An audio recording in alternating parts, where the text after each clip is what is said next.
And a pleasant good evening. Welcome inside of the Panther Den as we get set for another night of Mountain 7 Conference basketball action. It's a Tuesday night. It's a cold one. It's the Tuesday before Christmas. And the Panthers are welcoming in the Tuscola Lady Mountaineers to the Den. Both teams have warmed up, and we are getting ready for action. George Young flying solo tonight. Glad you are with us here on YouTube and Facebook of the Franklin Panthers Sports Network. I'm alongside our fantastic FPSN crew. Clinton Taylor, our executive producer, along with Philip and Logan on cameras tonight. The Panthers come in after getting a Mountain 7 Conference win opener. The first conference win in the books last Friday.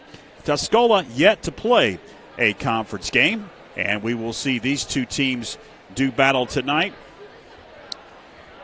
As we have seen over the past couple of years, very competitive ball games. We'll head down and get the starting lineups with Becca Brooks and a national anthem. Mountaineers from Tuscola. If everyone would please rise, if physically able, remove your caps for the playing of the national anthem.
And now we'll introduce the starters for the Mountaineers. Number 2, Anna Kate Sutton.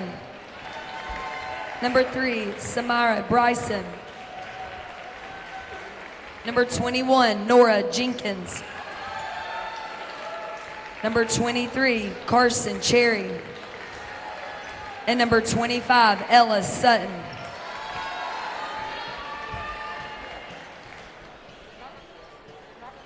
Panthers go lights out in 5, 4, 3, 2, 1.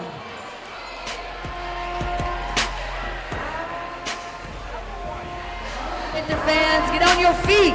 Here come your Lady Panthers. She's a guard, wearing number 2, Audrey Presley. She's a guard, wearing number 11, Aubrey Haley. She's a guard, wearing number 23, McKenna Clemens. She's a forward, wearing number 24, Avery Muffet. And she's your center, wearing number 35, Charlie Siegel. Thank you, Becca. Of course, the Lady Panthers are coached by head coach Scott Hardbarger. The Tuscola Lady Mountaineers, under the direction of Heath Sutton, come in at 3-4. The Lady Panthers come in at 3-3 after a victory on Friday night against the East Henderson Eagles. The Tuscola Lady Mountaineers come in on a 2-game winning streak, a pair of wins back-to-back against the Eka Sugar Jets. It's going to be Charlie Siegel that will jump center for Coach Scott Hardbarger. Eleanor Sutton will be the Lady Mountaineer that'll jump center. It's the Lady Panthers that have the opening tip. They will control the action. Underneath, it's Moffitt off the glass. No, Tuscola comes out with a rebound. They're going to push it up court. Wearing black tonight. That gold trim. Samara Bryson has it up top.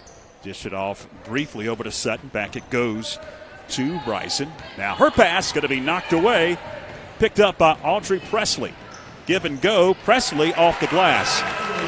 One note, if you watched the game on Friday, you saw Callie Queen get injured in the third quarter. And she is not in the starting lineup tonight. Understand the injury is not serious, but they are going to hold her out tonight as she still nurses a sprained ankle, according to Coach Hartbark. Another steal. It's Presley. She stops and pops and gets it to go. Audrey Presley, the freshman, with the deuce. The Panthers up early. Issues in the backcourt. Tuscola going to break it. Nora Jenkins into the front court. Gives it up quickly to Bryson. The Callie Queen on the bench tonight. In her place, McKenna Plemons in the lineup. Played well on Friday, did Plemons. And Coach Hartbarger penciled her into the lineup tonight. And for Callie Queen, hopefully, if all goes well and she continues to get better, hopefully she'll be back in the lineup on Friday. Well, Callie Queen.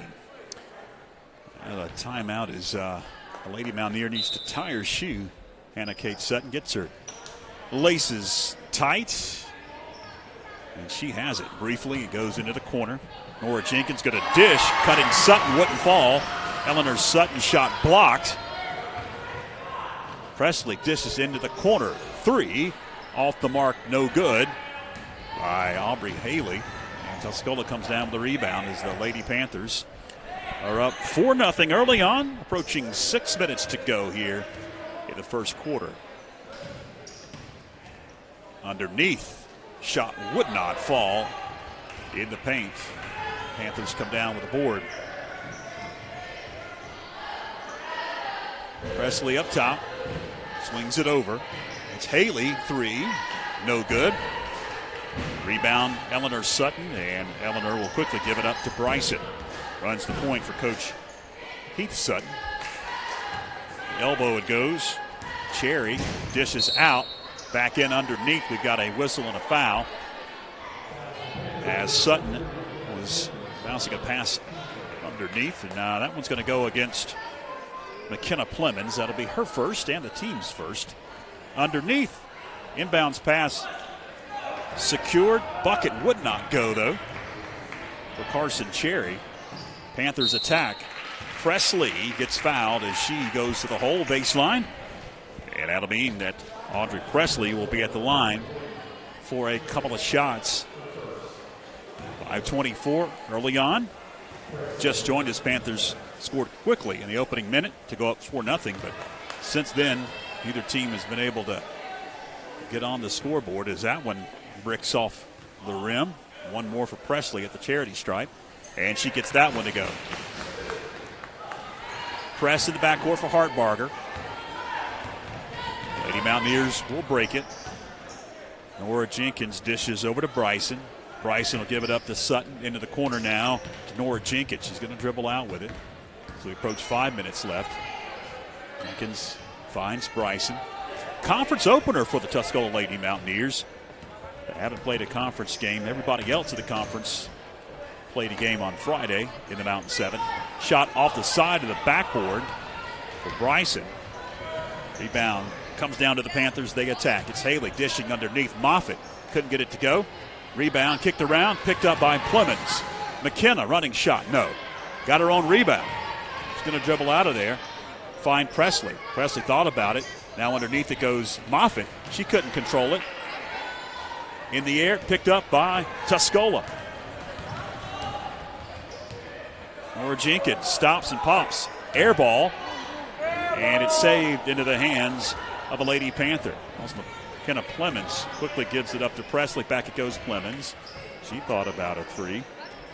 Has it again and going to attempt. McKenna Plemons couldn't get it to go. Rebound Tuscola. Hannah Kate Sutton able to secure it. Bryson three ball. No. Chasing The rebound down. Eleanor Sutton, offensive board. Tuscola resets. Jenkins 3. That one off the mark. And Haley comes down with the board for the Lady Panthers. Presley gives it up.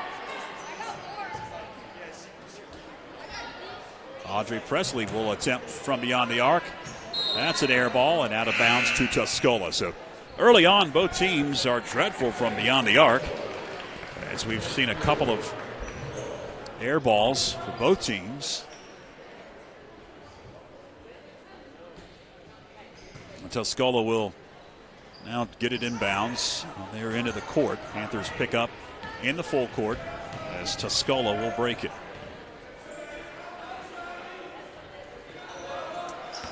Under 3.5 left here in the opening quarter. High pass into the corner, Nora Jenkins. She lost it. Knocked out of her hands by Lady Panther.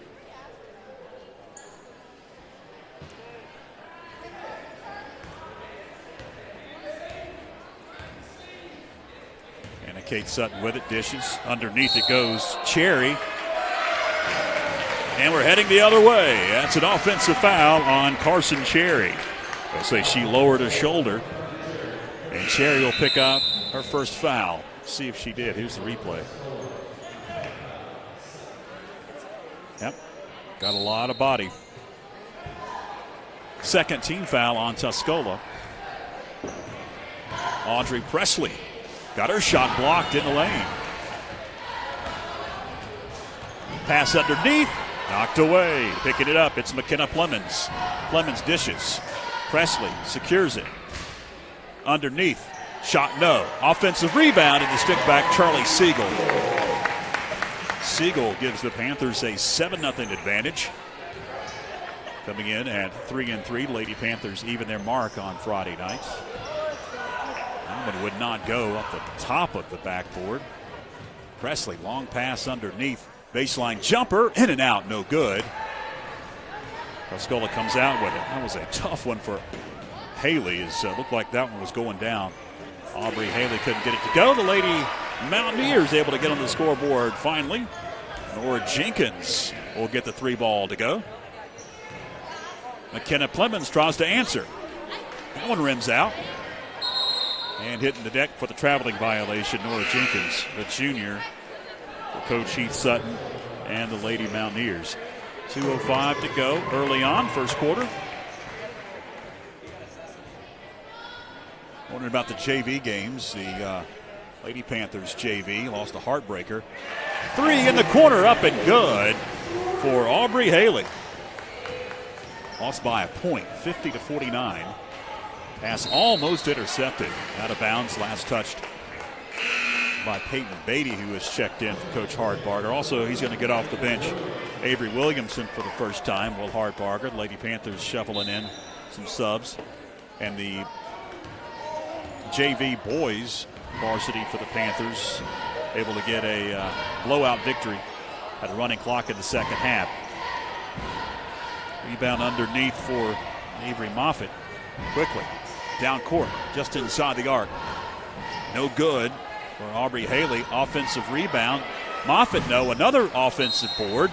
Siegel couldn't get it to check that. Beatty couldn't get it to go. And on the rebound, we've got a whistle and an over-the-back violation on Franklin. That one's going on Avery Moffitt.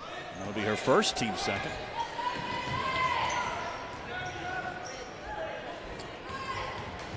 .90 seconds left. Underneath, off the glass. It's Eleanor Sutton with the bucket for the Lady Mountaineers. Beatty kicks it out, but too tough. Out of bounds it goes by Williamson, but she couldn't corral it.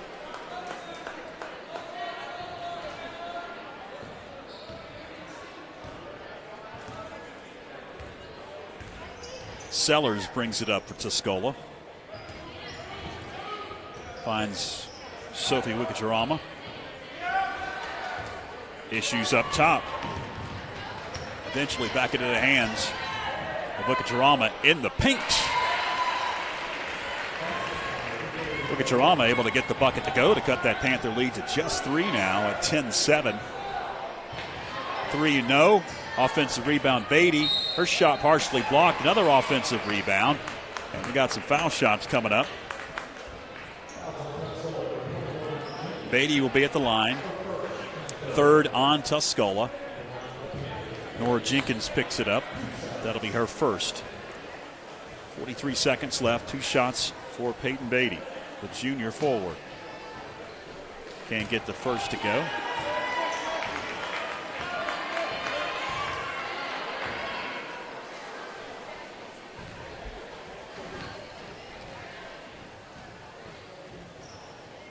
And Beatty able to get the second shot.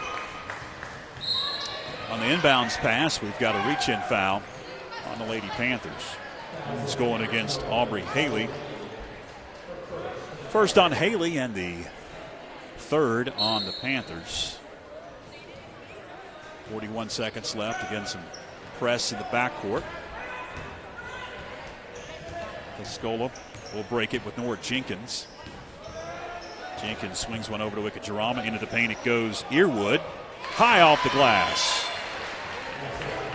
Abby Earwood able to cut that Lady Panther lead to just 2 at 11-9. 18 seconds left. High pass underneath. Beatty gets fouled. And Peyton Beatty will be back at the line to shoot 2.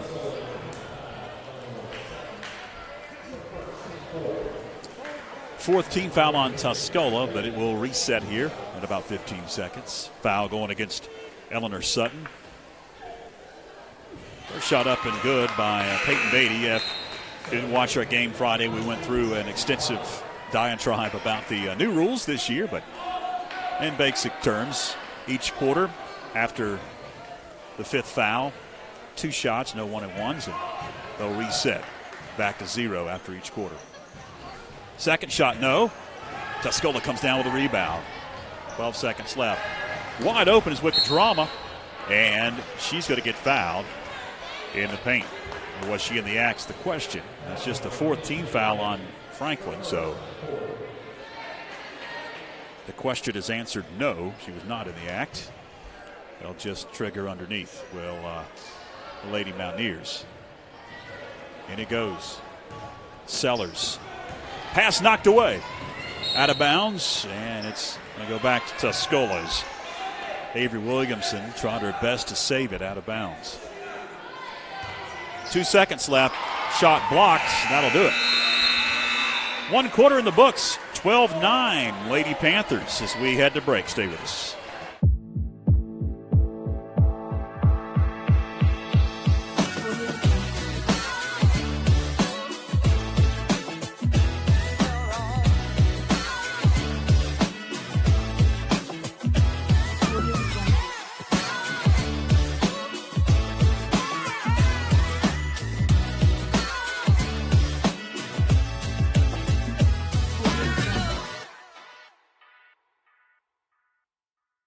We are Dalton's Christian Bookstore, North Carolina's largest Christian bookstore.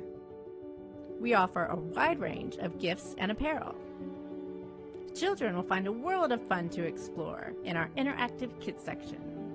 Dalton's has a huge inventory of Christian literature, including Bibles in all translations. Dalton's, your destination for inspiration.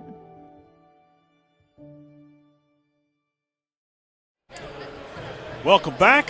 Glad you're with us. Second quarter underway here at the Den on this Tuesday before Christmas. George Young along with your fantastic FPSN crew behind the scenes. Ben Taylor along with Philip and Logan on cameras tonight. Philip down on the floor. I hadn't seen a floor view in a while. Like our different perspective. Left wing 3 in the corner wouldn't fall for Nora Jenkins. And it's out of bounds to the Lady Panthers. We'll run through the schedule, the upcoming holiday tournament, and the next 7 games will be on the road for the Lady Panthers. After tonight, Panthers reset after that was kicked out of bounds into McKenna Plemons. Clemens side to side with the dribble. Presley dishes underneath. And Charlie Siegel able to secure the pass and get the bucket to go off the glass.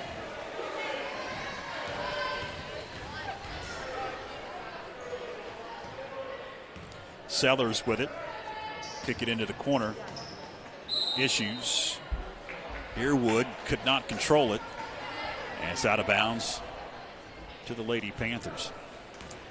Tuscola dressed in their black uniforms tonight with great bright yellow numerals. I love numerals like that. You can see them from a mile away.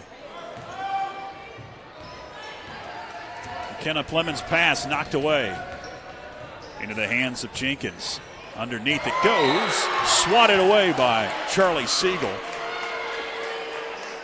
As the pass went underneath to Sophia Wickatarama. Here's a good look at it. Siegel said, "No, sir. No, ma'am."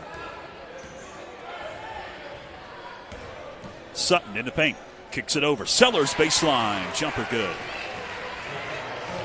Sierra Sellers, the junior, with the bucket for Coach Sutton and the Lady Mountaineers. As McKenna Clemens again thought about it, she's a danger from beyond the arc. Haley is going to attempt and hit from downtown.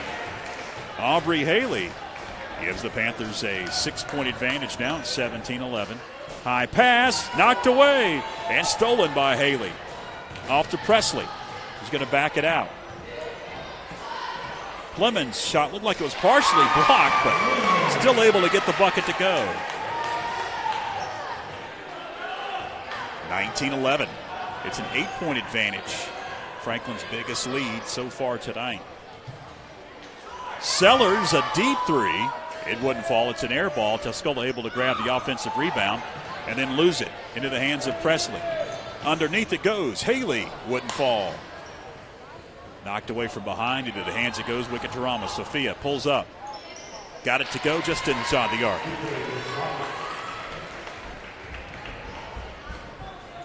(19-13). Lady Panther advantage. Presley banks it home. Audrey Presley knows the bank is open late tonight. Look at Jarama. Gives it up. Jenkins. Back of the iron. Rebound Earwood. Shot partially blocked. 22-13, 9-point advantage for the Lady Panthers. Biggest lead, and it could be more. Double digits? No. Back of the iron for Haley. Offensive rebound. Siegel's shot looked like it was partially blocked. Look at Jarama. Partially blocked. Offensive rebound. Tuscola stripped out of bounds. It'll stay with the Lady Mountaineers. Eleanor Sutton had it briefly. It was knocked away from her. Now we've got a whistle and a timeout as Coach Heath Sutton was waving his hands in the air, wanting a timeout, and he's got one. So we'll take a break. It's a full timeout, 4:46 left. Back after this.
Welcome back.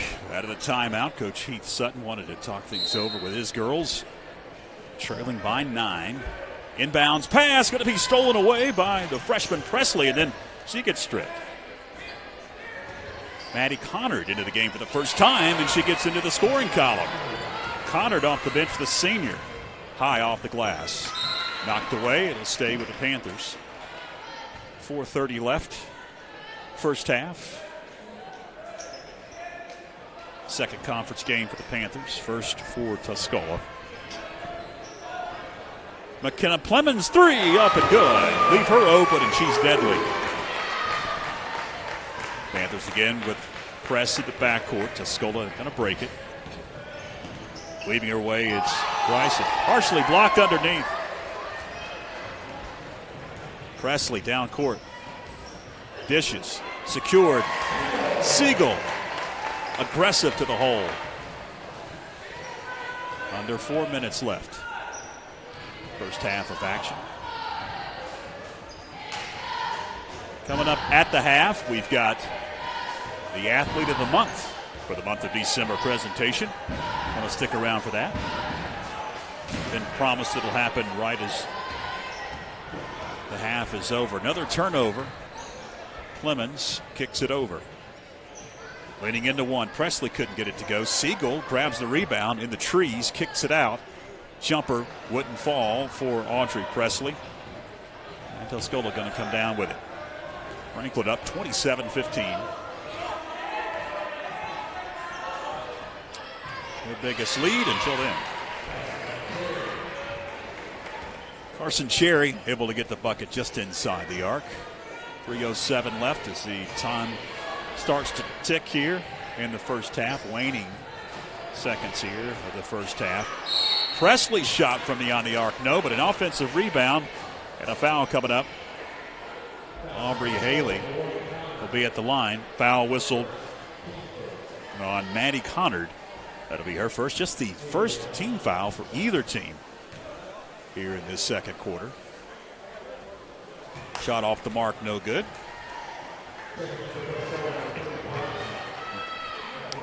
Samara Bryson will check back in for Coach Heath Sutton. But again, fans, I know folks tune in, and maybe this is the first time you have seen one of our broadcasts.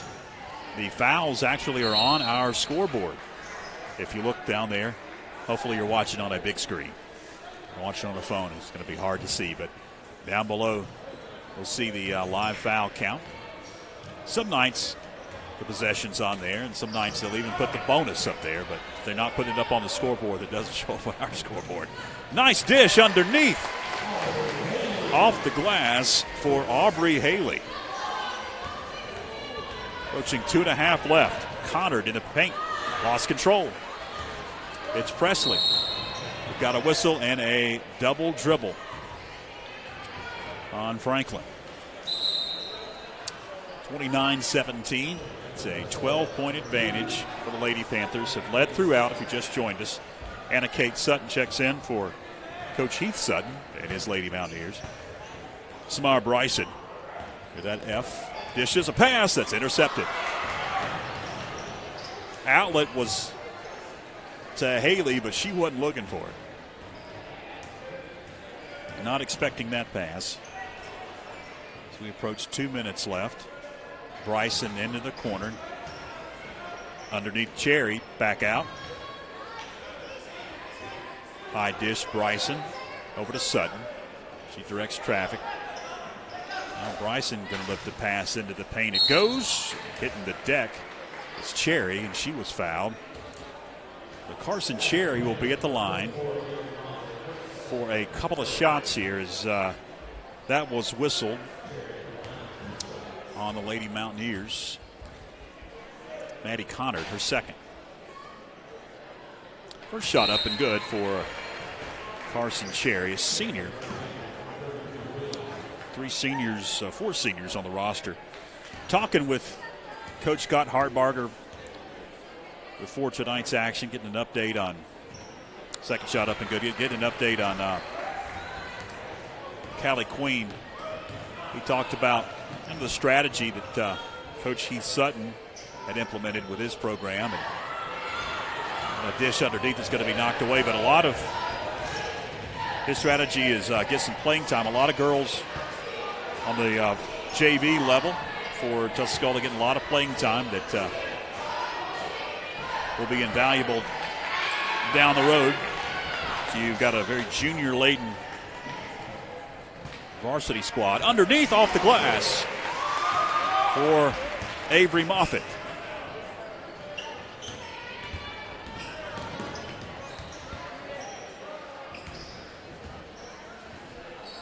Bryson, give it up.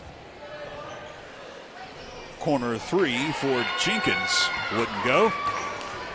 Presley with the rebound. Up court. Moffitt off the glass. Avery Moffitt extends that Lady Panther lead, the biggest of the night. 33-19. 14-point advantage. 36 seconds left. Mary Kate Sutton weaving. Wouldn't go. Rebound, Peyton Beatty.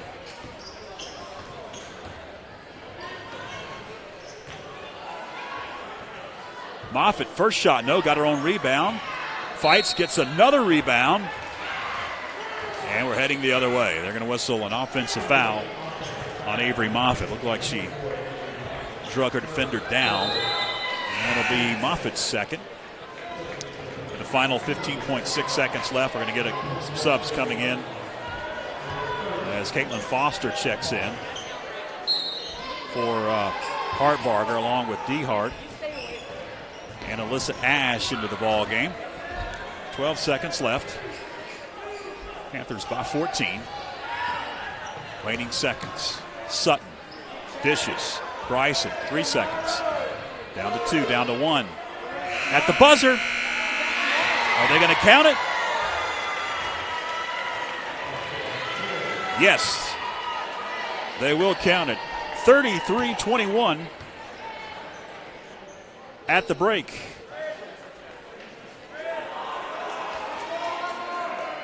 Lady Panthers and Lady Mountaineers doing battle here tonight. 33-21 here at the break as the cheerleaders will perform. And then, I'm assuming we'll get into the halftime festivities of the Player of the Month being named. So we will keep it here as you can enjoy the cheerleaders. We can't play the music, unfortunately, because it is Jingle Bell Rock, and we'll get banned from YouTube and Facebook. So I'll try to talk over so we don't get taken down. Copyright laws. Little festive cheer here at the Panther Den tonight on this Tuesday before Christmas.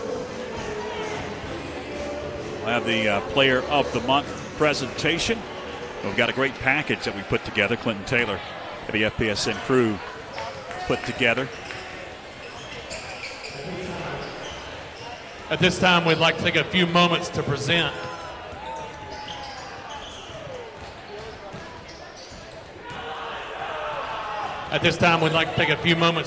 the Franklin High School Athlete of the Month Award. This award is sponsored by First Citizens Bank and Corbin Dental.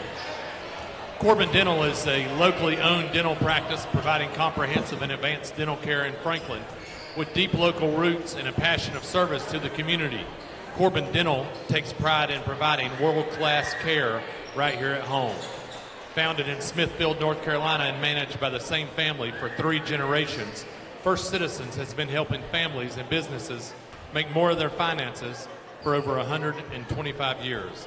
First Citizens Bank, forever first, member FDIC.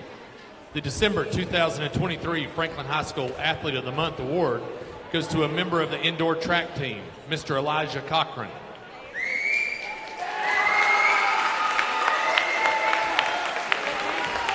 Elijah is a senior at Franklin High School and has set or been part of a relay that has set 5 school records this indoor season, including the 55-meter dash, the long jump, the high jump, the 4x200, and the 4x400. Elijah also holds the school record in the 55-meter from last season.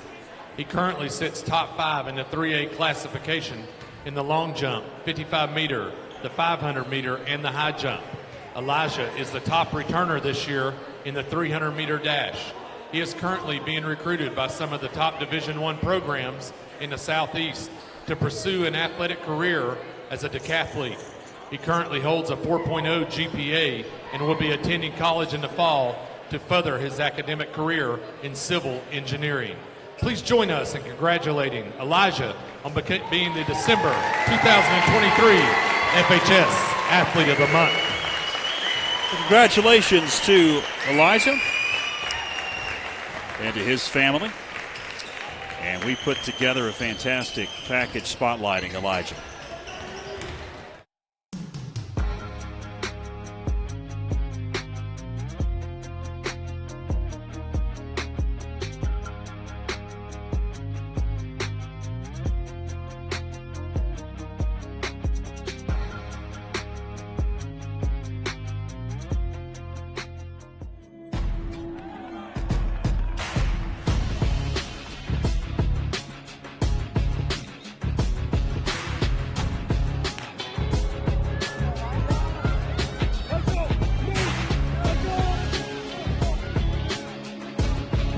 Hi, my name's Elijah Cochran. I'm a senior at Franklin High School, and I run indoor and outdoor track. I have 9 total school records.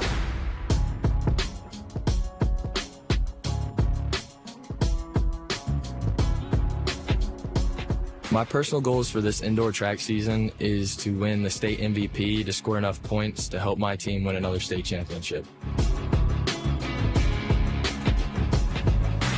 My plans after high school is to get a Division I track scholarship to a school, which I have not decided which school I'd like to go to yet.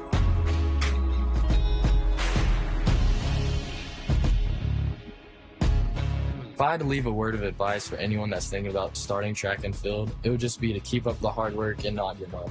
I started track my 6th grade year, and I didn't win a race until my junior or sophomore year. It's obviously difficult, and you become discouraged at times, but if you just keep pushing through the pain, all that hard work will pay off.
Davis hits one into right pretty well. Right fielder backpedaling. It's out of here.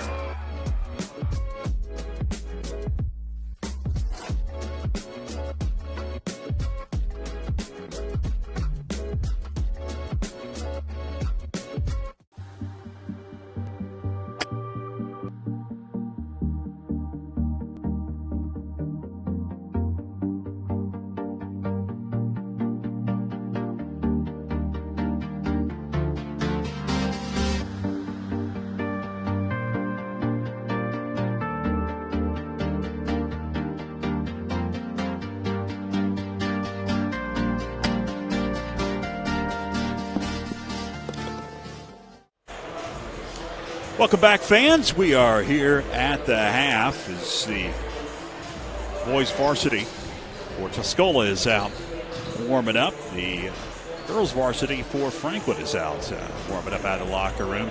Tuscola's back out of the locker room too, but the varsity team for Tuscola has hogged their into the court. 33-21. There you get a shot there. Tuscola, the Lady Mountaineers. Now they're going to warm up. They had the presentation of the Athlete of the Month, I think, that screwed up the timing. We mentioned this a couple of times, and we'll run through a couple of slides here before we get back to third quarter action. Panthers going to be on the road for 7 consecutive ball games. This is the final home game until January 12th, almost 3.5 weeks before they'll be back here at the Panther Den. AC Reynolds, 7 o'clock Friday, Ramsey Center, Western Carolina University.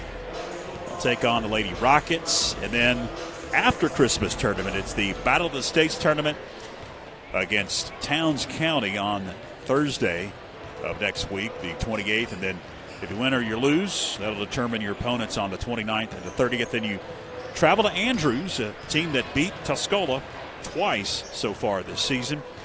And then you travel to the Bear Den, take on the Sugar Bears, and then another trip in conference to North Henderson before you come back here to the friendly confines of the Panther Den for the Battle of Cowie Mountain on January the 12th.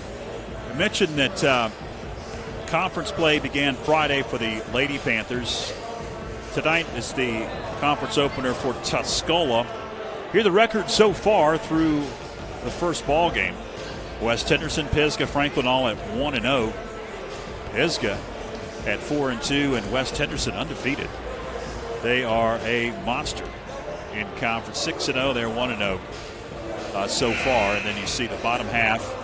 You've got a lot of competitive teams. You've got a lot of 3-3, 4-3, 4-4 teams. So it's going to be a battle down the stretch. We mentioned the Christmas tournament. Here's the Battle of the States tournament bracket. It is kind of hard to decipher. You've got a winner's bracket, you've got a loser's bracket. You can win your way, obviously, into the finals. But there you see the teams that Franklin could possibly play. Coosa High School out of Georgia, and then Murphy High School, Polk County, Hayesville, along with Towns County in that tournament. All right, both teams look like they are ready to go, and we are just about ready to go here for third quarter action. 33-21. Lady Panthers came out of the gates early, able to build a lead, pushed it to double digits in the second quarter. McKenna Plemons off the mark with the three, and quickly Tuscola going to race down court after grabbing the rebound. Nora Jenkins had her shot blocked, picked up by Sutton. Another block shot. Panthers defensively flexing their muscle early on. Haley, three, good. Aubrey Haley with the trifecta. 36-21, 15-point edge. Franklin's biggest lead so far in this ball game. Corner three. Bounces around, off the mark for Nora Jenkins.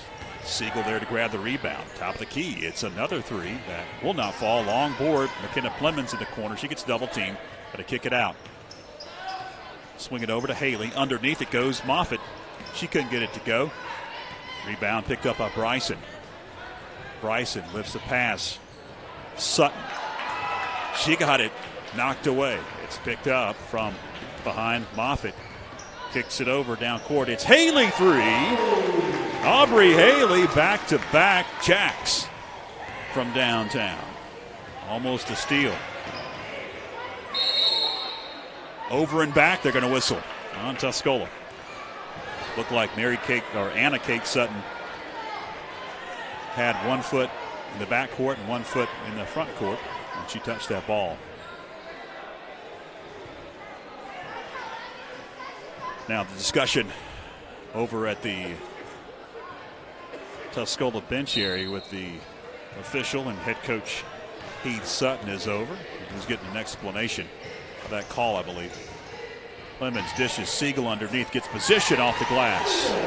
Charlie Siegel with the bucket, and a whistle and a timeout going to be called by Tuscola. Coach Heath Sutton wants to talk things over early. 6:22 left. Is it going to be a full timeout? Yes, it's going to be a full timeout, so we'll take a quick one. Stay with us.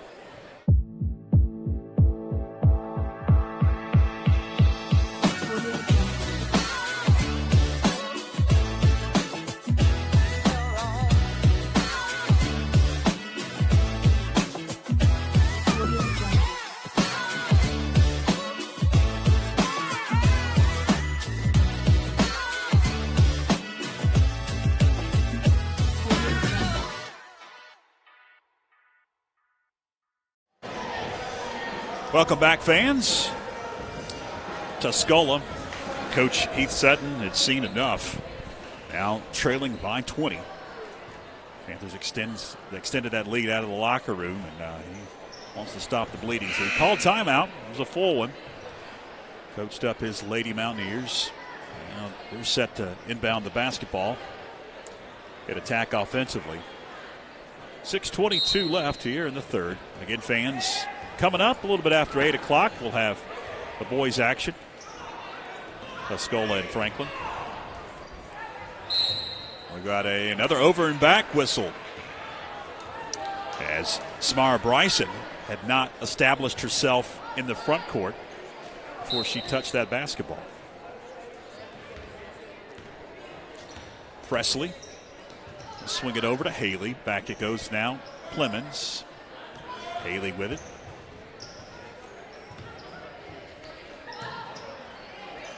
Siegel going to dish Moffitt. Moffitt shot no. Board to Earwood.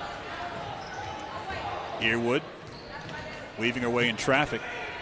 Stops and pops. Wouldn't go. Check that was Jenkins. Misspoke. That stopped and popped. Shot from the corner. No, but there Charlie Siegel able to get the buckets. Siegel extends that Lady Panther lead. 43-21, their biggest so far. High pass into the corner. Underneath it goes Nora Jenkins. She's going to dribble out with it. Kick it out. Anna Kate Sutton working on Siegel. And we've got a whistle and a traveling violation. Nora Jenkins shuffled her feet. Some subs coming in for Coach Heath Sutton. Like Sellers going to check into the game. Taking a seat is Anna Kate Sutton. Earwood also was checked in. Haley finds Siegel back out beyond the arc. It's Presley for three. No good. Long rebound. Snagged by Sellers. Sellers dishes over to Wickatrama. Shot wouldn't go for Sophia. Clemens with the board. Up court, Haley. Aubrey Haley, three. Siegel with the rebound. Clemens, three, no. Moffitt with a rebound, splits a double team. She'll get fouled, be at the line. Will Avery Moffitt. First team foul on Tuscola. That one's going against Abby Earwood, her first.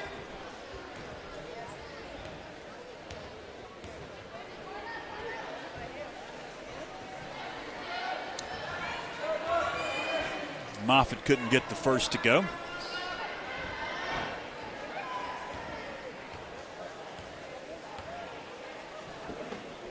And the second shot off the mark. Offensive rebound. Second shot wouldn't go. Tuscola comes out with it. It's Jenkins. Dishes.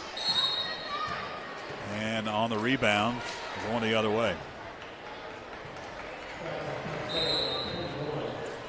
Now going to be whistled on Nora Jenkins, I believe. Second team foul on Tuscola.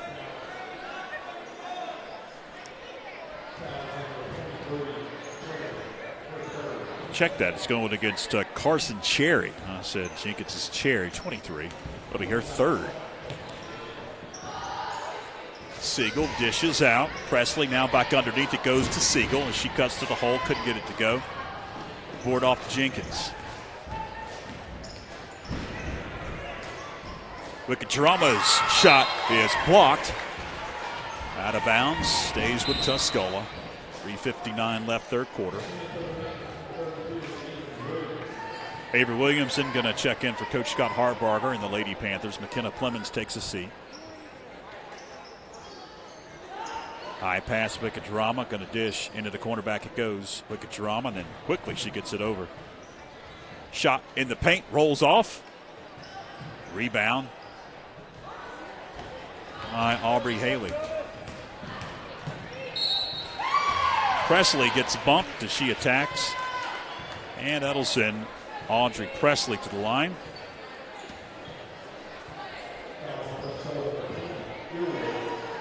Foul going against Earwood. Abby Earwood picks up her second. And it'll go a third foul on Tuscola. Some subs coming in for Coach Heath Sutton. As I don't have her number on my roster. It's an 11 out there I do not have. For Tuscola. Into the corner it goes. Williamson three. Off the mark. Saved into the hands of Haley, and she gets the bucket to go.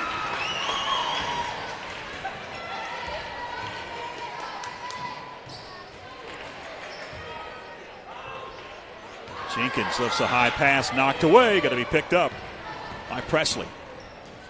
Presley in the paint, no. Board is off of a Lady Mountaineer. That'll stay with Franklin. 3:16 left here in the third. A little scoring drought for the Lady Panthers. 45-21. It's been that score for a while. Haley three, back of the iron, long board. Peyton Beatty to the hole, no. And the board picked up by the Lady Mountaineers, mystery number 11. Sellers up top, almost traveled, she did. Sierra Sellers shuffled her feet.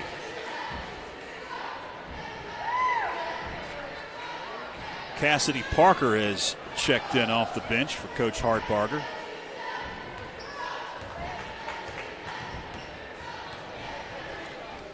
Presley swings it over to Parker. Back it goes around the horn. Three, up and good. Audrey Presley with another trifecta. Makes it a 48-21 advantage. Pass knocked away, picked up with a drama. Sophia weaves her way. Shoots, it wouldn't go. Siegel will check that, I believe that was Foster grabbed the rebound. Three up and good for Avery Williamson. Back-to-back threes for the Lady Panthers. And all of a sudden, it's a 30-point advantage. Got a whistle as there was a fight for it. Had a reach-in foul. Going against the Lady Panthers is going to be on Williamson. Avery Williamson picks up the foul, her second. Or check that, just her first. And just the first on Franklin here in the third. Inbounds pass, almost stolen away. Now it is going to be stolen away. Outlet, Williamson. And one for Avery Williamson. She went hard into the padding behind the goal, and then here's a good replay of it. And was helped up viciously by her teammates. And one opportunity. Foul on number 11, who I don't. And one, wasn't it? Yeah. Just one shot. That was no good. They didn't rebound it. What are they going to do?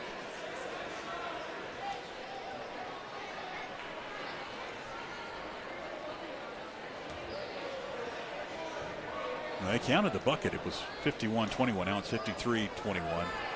Now they're going to whistle, or they're going to call over their side judge official.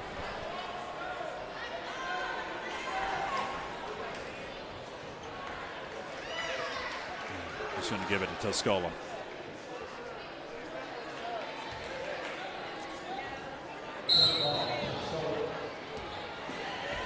Oh, they're going to go to the possession arrow. And it's Tuscola's basketball.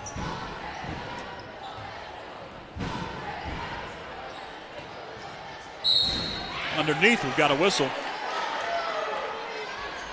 Caitlin Foster working on Sutton, and it's going to be Caitlin Foster picking up the foul, her first, and the team's second. Eleanor Sutton at the line, 2 shots. Minute 49 left. First one off the mark, one more. At the strike for Eleanor Sutton. Panthers looking to get above 500. They can hold on to this 32-point lead. Second shot, no. Williamson for three. Beatty with the rebound, kicks it out to Williamson. Now she'll find Presley up top. In and out with the shot from the top of the key. Off to the races, it's Sellers. Sellers spinning and shooting off the glass.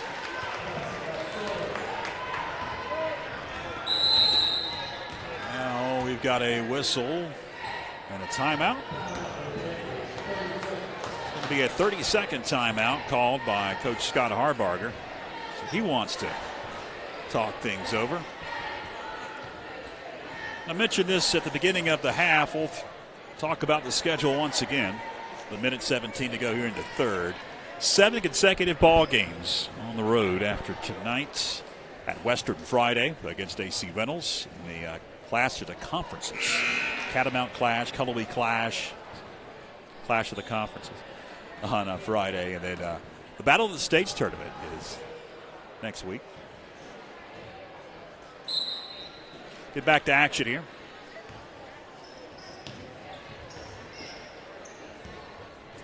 Beatty dishes one underneath.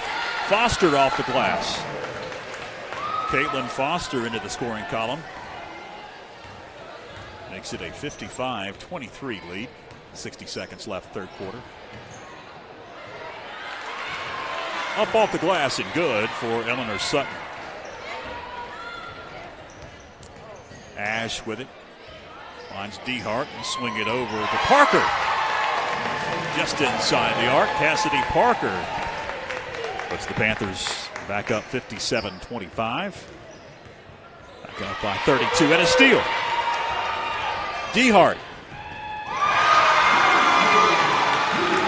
Josie DeHart with the buckets. 59-25. 23 seconds left. And a steal. And a traveling violation on Cassidy Parker. She knew it. Just a little indecisiveness, making sure that DeHart was looking for the pass. And she shuffled her feet. 16 seconds left.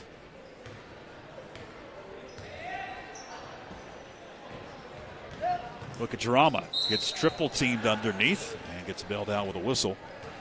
And that'll send Sophia to the line. Beatty picks up the foul. Third on Franklin.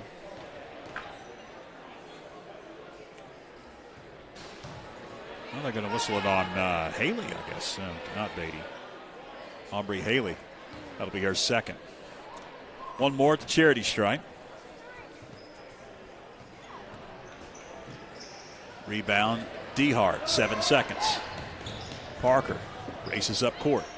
Dishes. Knocked away. Under a second left. Panthers will have it.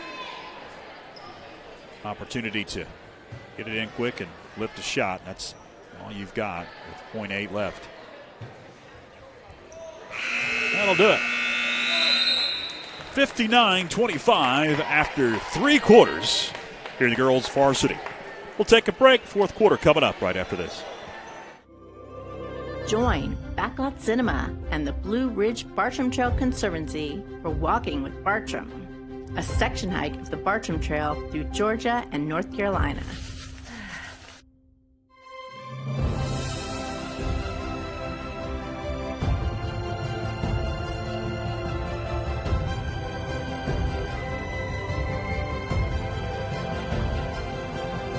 Streaming now on YouTube and Facebook.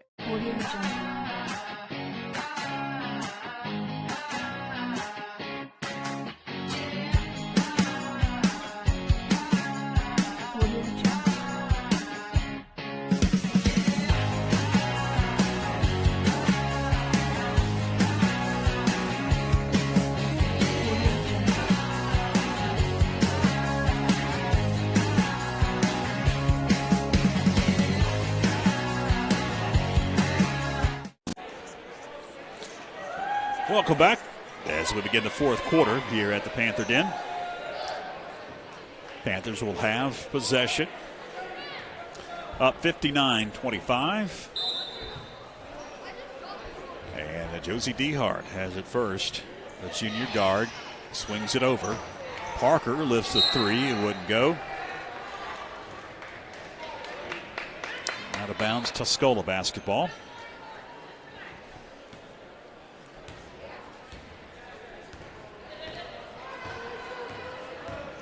Sutton with it. He'll give it up.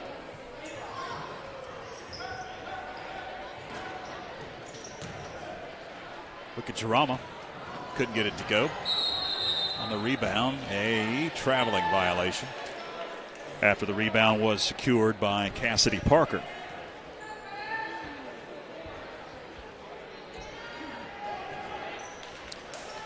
Tuscola has to get it in bounds. Eventually do. With Jarama had it briefly. Now double team in the corner. Nora Jenkins able to get a pass over to 11 that I don't have on my roster. And now we've got a bump on Franklin. That'll just be the first on Franklin here in the fourth quarter. Again, fouls reset after each quarter now. That was going against Caitlin Foster, her second.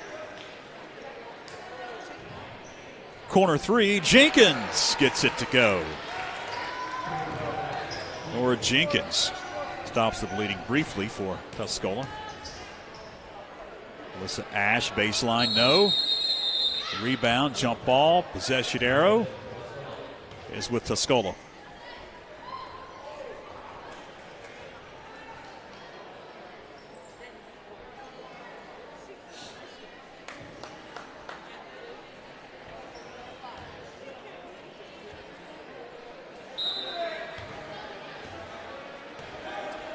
Mary Kate Sutton brings it up.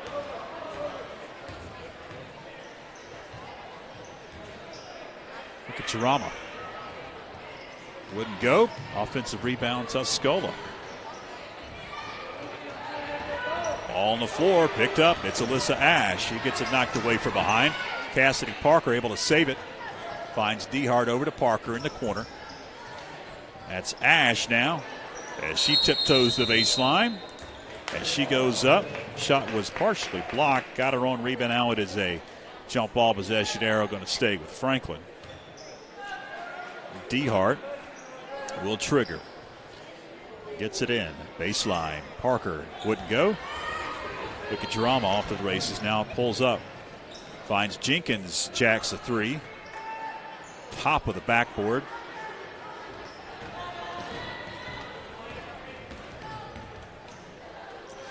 Ash for three. Alyssa Ash couldn't get it to go, and on the rebound, we've got a whistle and over the back on Peyton Beatty.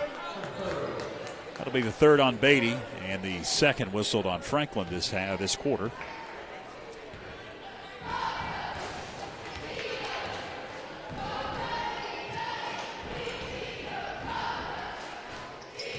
Jenkins dishes it out.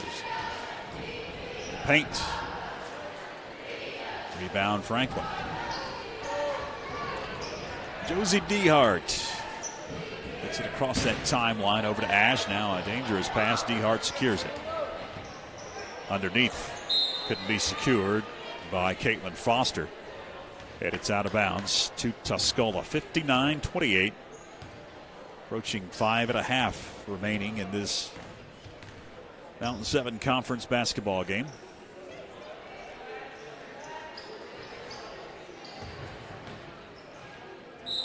Jenkins lifts the shot, gets fouled.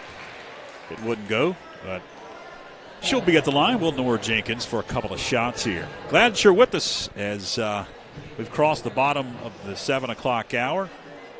Heading towards 8 o'clock. Of course, we'll have the boys varsity coming up. First shot up and good. George Young flying solo tonight. Fantastic FPSN crew, though, by my side. Clinton, our executive producer, along with Logan and Phillip on camera. Second shot up and good.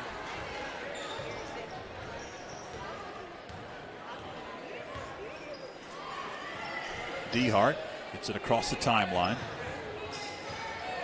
Glad that you're with us on YouTube and Facebook.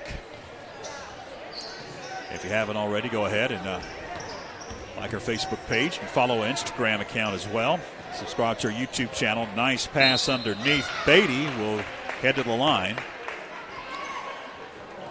You get notifications when we go live. You can get updated schedule information. Also, we'll be posting that Player of the Month package. A little piece that we did that we aired here at the half, the girls' game. On Elijah. Posting that soon. Along with the Player of the Month from November as well. And stacking them up. Second shot up and good.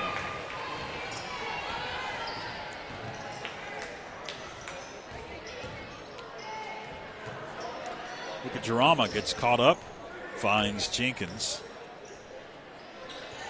Now Sutton with it.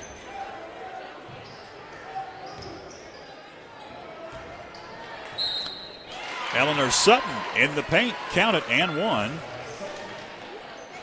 for the junior forward. She'll be at the line. Nice move here. They both split a double team. One shot for Sutton, 61-32. Gets the roll.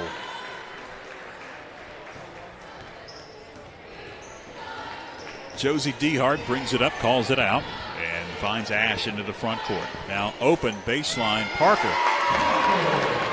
Cassidy Parker just inside the arc.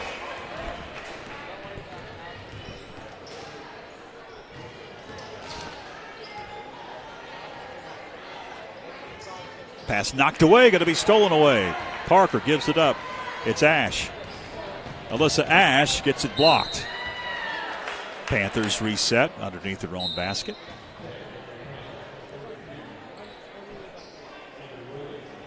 Avery Williamson going to come off the bench once again for Coach Scott Hartbarger.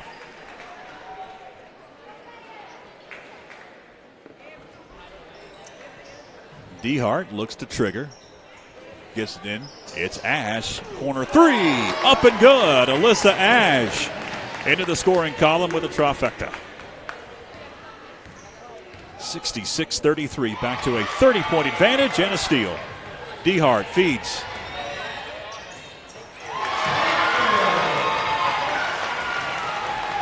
Cassidy Parker once again.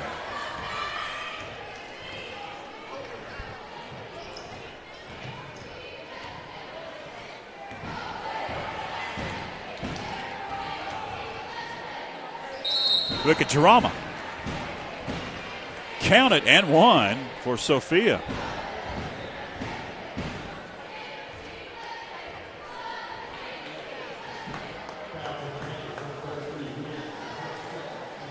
Foul going against Caitlin Foster. No, check that. That's going to be Avery Williamson with the foul. That'll be her third. And the fifth on Franklin. So the rest of the way, Tuscola will be shooting two. That's an air ball. And we go to the Panthers.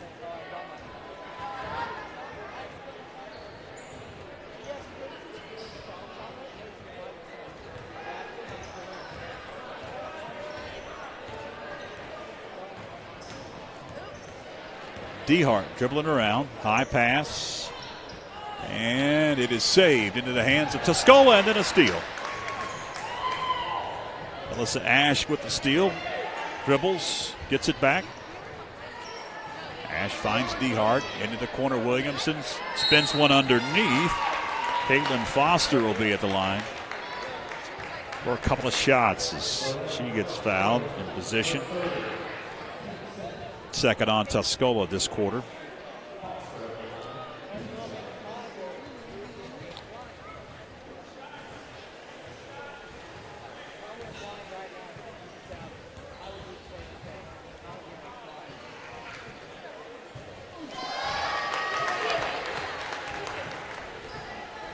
Foster gets one more.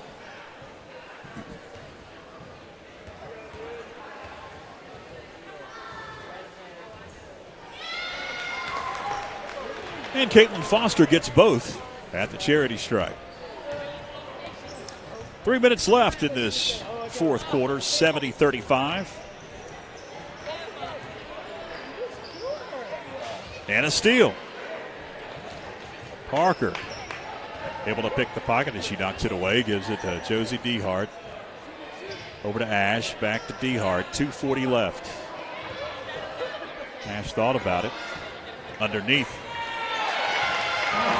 Foster able to get that pass quick up off the glass. 72-35. 37-point advantage.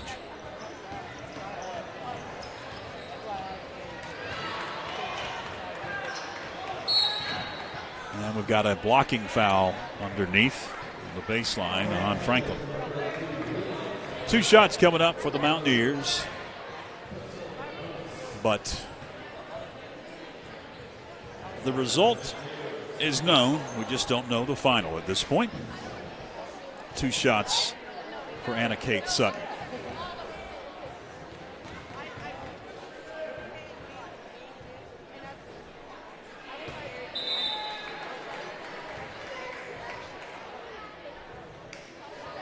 Abby Earwood going to rotate off the bench for Coach Heath Sutton.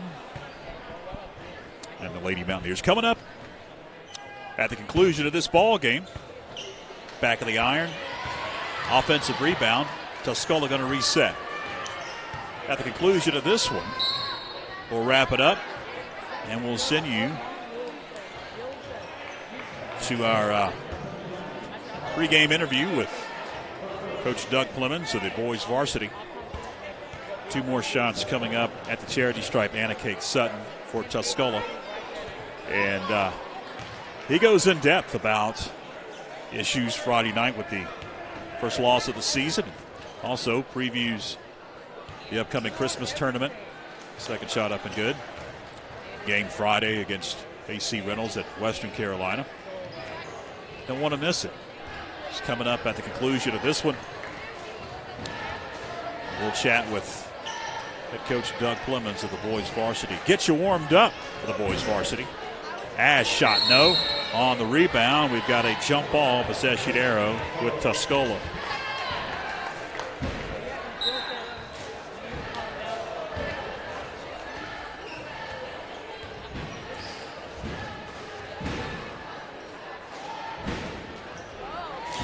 Bounce pass underneath. Nice dish. Shot up and good by Abby Earwood. And a steal. Anna Kate Sutton will be at the line for a couple of shots. The only thing here in this fourth quarter that Coach Scott Hartbarger has to complain about is the foul total for his subs that have been very aggressive. I know he's not going to be upset about the aggressiveness. The fouls have racked up here in this third quarter. Second shot, no. Another offensive rebound, but a turnover as it is fired out and out of bounds. Franklin will have possession on their side of the court. Minute 25 left. Josie Dehart gets double teamed. Finds Ash. Ash kicks it over. Dehart. Williamson back to Dehart. Draining some clock. 70 seconds left.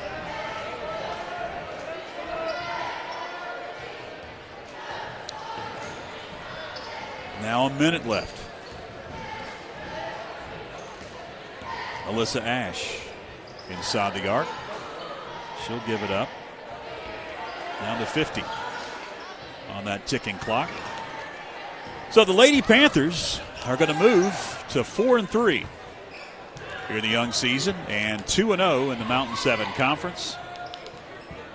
Tuscola going to fall to 3-5 here in the early part of the season and 0-1 in the Mountain 7 Conference.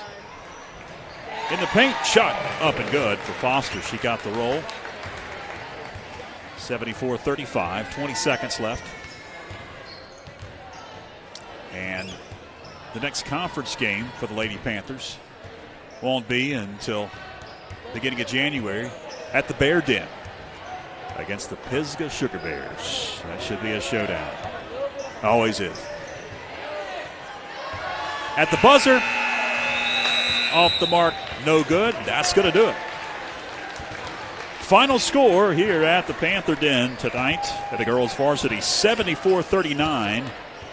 Congratulations to Scott Hartbarger. His girls playing without their 3-year starter, Callie Queen. It was a dominating performance. He's got to be pleased about that.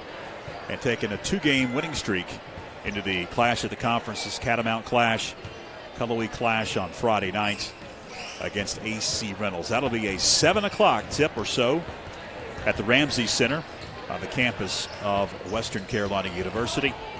No live stream for that one. You'll have to go and watch it in person if you would like to see that one. All right, the boys varsity is coming out. They're going to start warming up. We're going to head to break. Stay with us as I've got a chance to catch up with Coach Doug Clemens here in a moment on YouTube Live and Facebook Live. Thanks for tuning in to the Franklin Panthers Sports Network.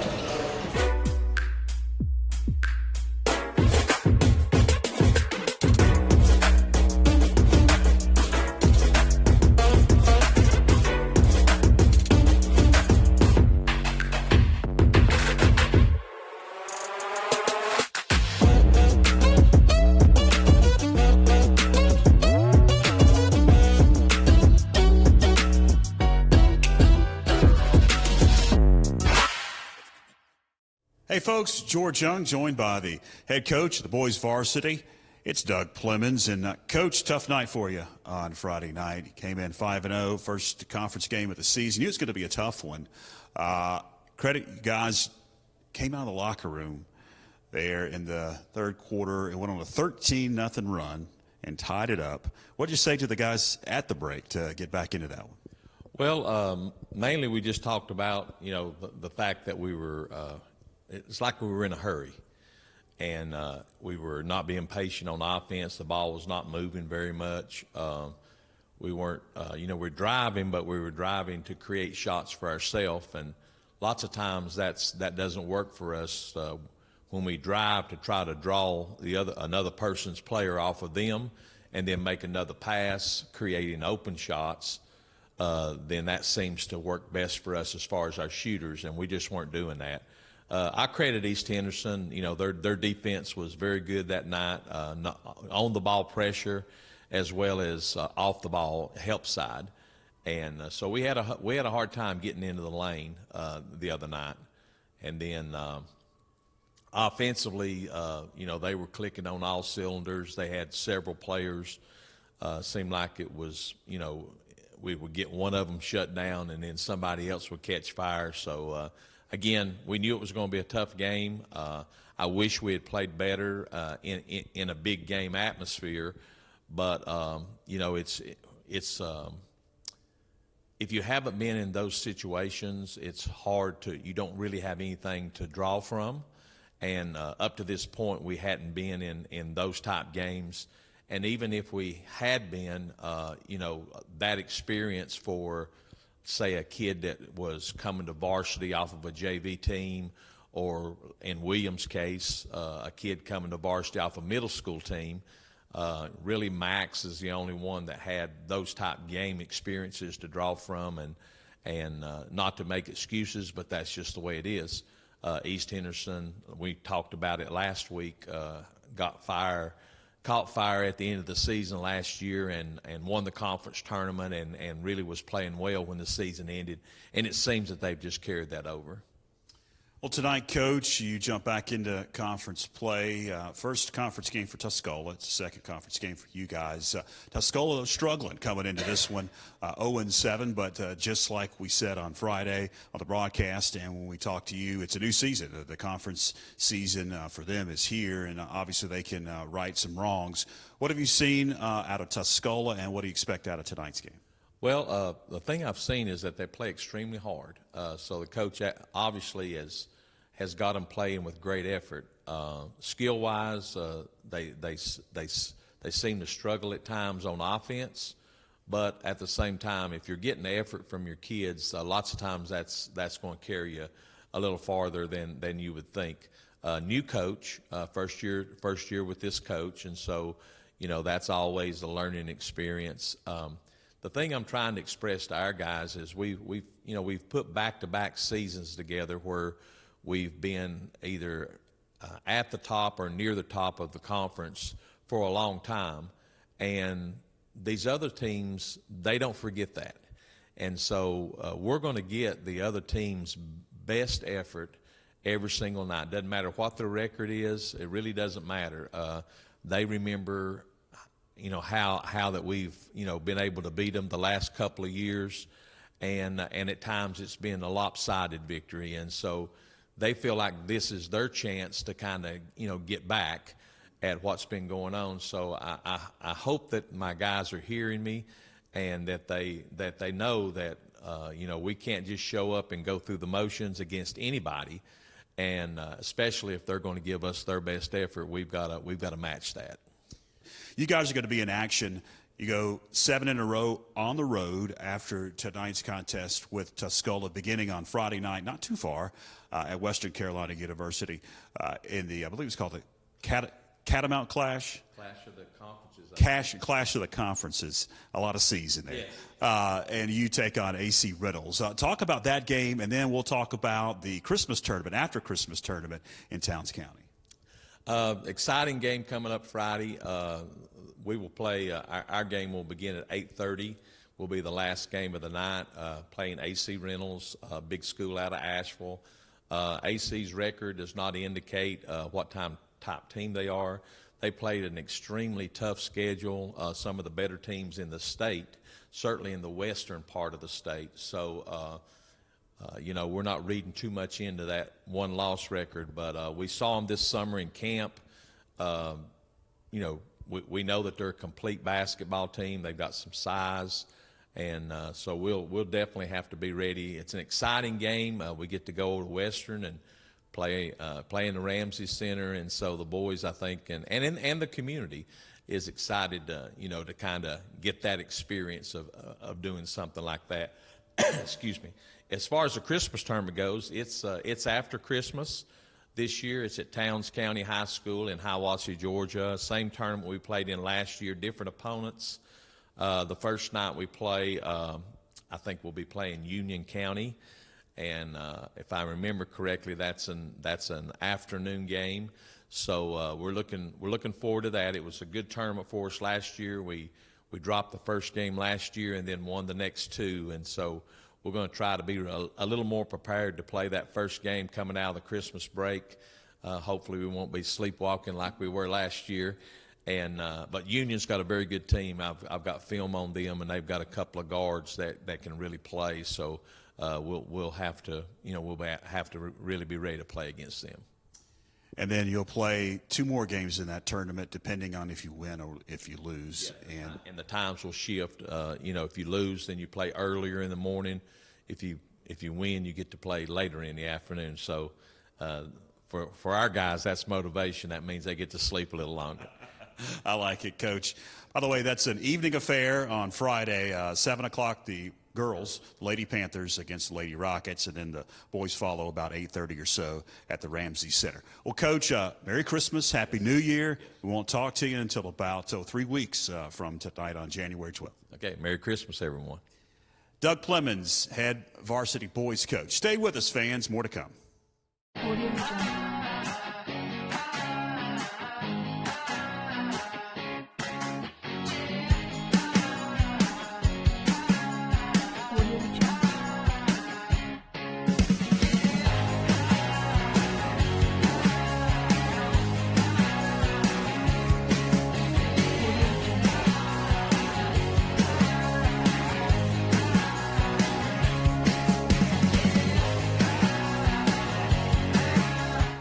We are Dalton's Christian Bookstore, North Carolina's largest Christian bookstore. We offer a wide range of gifts and apparel. Children will find a world of fun to explore in our interactive kids section. Dalton's has a huge inventory of Christian literature, including Bibles in all translations. Dalton's, your destination for inspiration.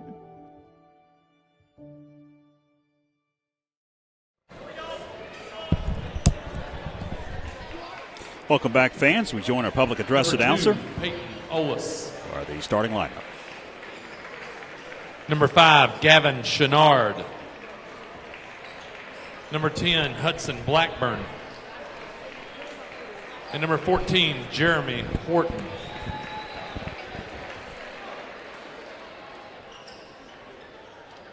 Panthers go lights out.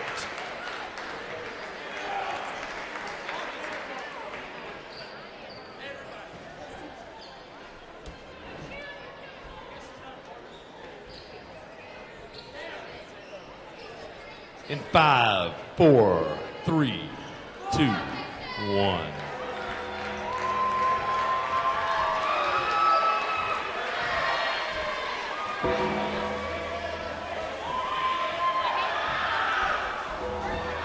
Panther fans, get on your feet for tonight's starting lineup.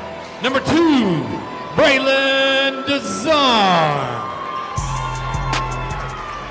Number 3, Max McClure. At forward, number 14, Noah Brannon. At forward, number 23, William Rowers. And at center, the big man, Jacob Gibson. Starting lineup. Of course, the Panthers coached by Doug Clemens. Tuscola, coached by Terry Howard. We are ready to go here at the Panther Den. The Mountaineers seeking their first win of the season. This is also their conference opener, just like the girls team. Panthers 0-1 in the Mountain 7 Conference after a loss here last Friday night to East Henderson. Noah Brannon will jump center on Jeremy Horton, and it's the Tuscola Mountaineers that will have opening possession. And a steal. Outlet pass, Desarn gives it up. McClure off the glass. Max McClure gets the scoring going.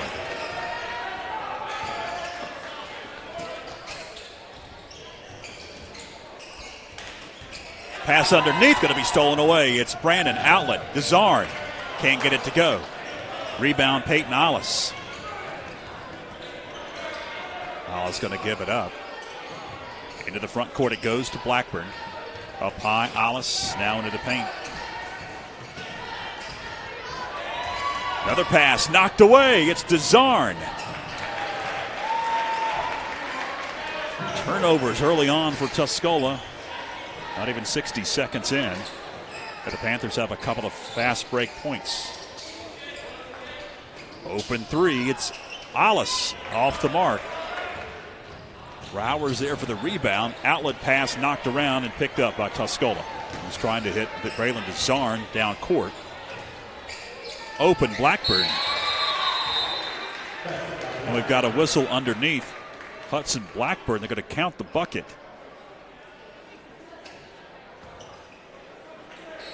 And then they're going to whistle a foul on Jacob Gibson.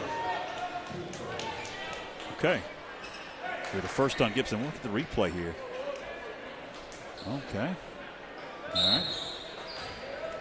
Seen worse, not called. Max McClure brings it up. Swings it over to Rowers. Now back to a cutting McClure. Going to kick it out to Desarn. Over to McClure. It's an open corner three off the mark. At the board to Peyton Ollis. Tuscola lifts a pass. It's knocked away into the corner.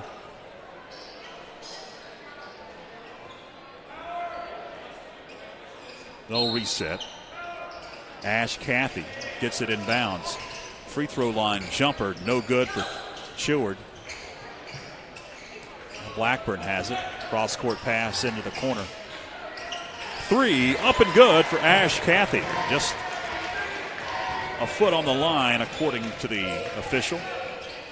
Just a 2-point bucket. Corner three. Noah Brandon couldn't get it to go. Rebound to Blackburn.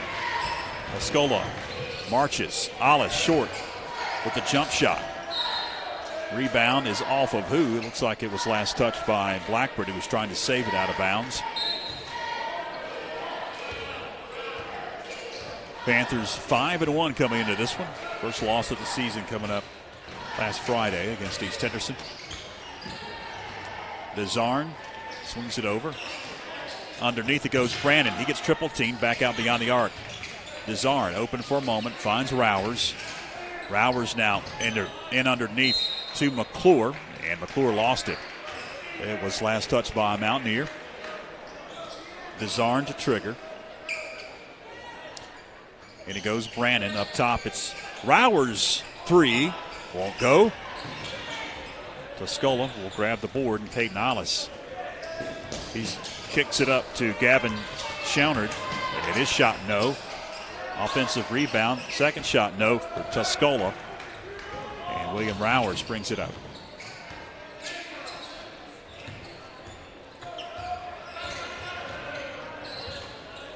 Brandon baseline jumper, in and out. Shots aren't going early on here for the Panthers. Getting some open shots, just are not falling. This happened in a couple of games so far this season as the ball's knocked away and last touch by a Mountaineer. Just come out of the gates a little slow offensively. And we're just about 4 minutes into this ball game. McClure got to find Braylon DeZarn up top. Back to McClure. Dish. Rowers. Double team. Goes up. Gets fouled. William Rowers will be at the line to shoot 2 shots. First foul whistled on Tuscola. That one's going against Jeremy Horton, sophomore center. 2 shots for William Rowers. He gets the first to go. Rowers, a freshman.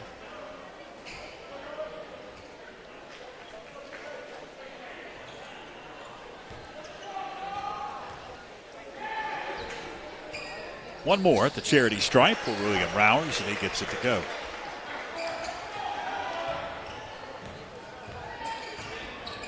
Gives the Panthers a 1-point lead. Pass almost stolen away. It's Alice with it. He lifts a jumper that's short. Outlet. Brandon secures it after got knocked away. Brandon underneath, no. Gibson grabbed the board, goes up. It wouldn't fall.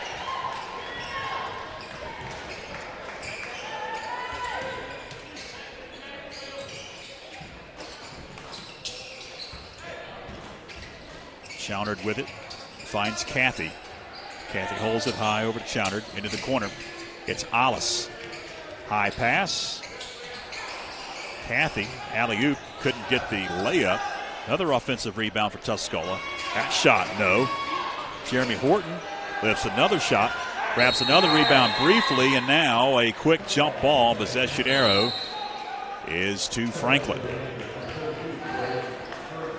Braden Hervey going to check in for Coach Doug Clemens. Some subs coming in for Coach Terry Howard. Into the game for the first time is James Roundy. Also, Jed West is checked in. Pass intercepted. Ash Cathy. Wouldn't fall. There to follow, though. It's Peyton Alice. And Tuscola has regained the lead. Deep three for McClure. Hervey and Roundy were fighting for the rebound, and it was last touched by Roundy. It'll stay with Franklin. 2:58 left. Low-scoring first quarter. DeZarn spinning and shooting. DeZarn can't get the roll. Another offensive rebound. It's McClure in the paint. He saves it out of bounds, but into the hands of Tuscola's Gavin Schounard.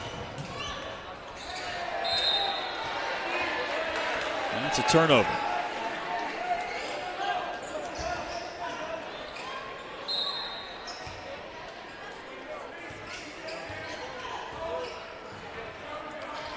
William Rowers for 3. Off the mark. Just they're not falling early on. Hervey in the paint. This is a pass. Knocked away. It was Jed West into the front court. West catch and shoot 3. Long rebound. Picked up by Tuscola. Offensive board off to Alice. Approaching 2 minutes left. Ash Cathy short with the 3. McClure brings it down court. Over to DeZarn. DeZarn gets bumped by Peyton Alice. That'll be the second team foul on Tuscola. Minute 56 left here in the first. So DeZarn triggers side court. Franklin trails 7-6.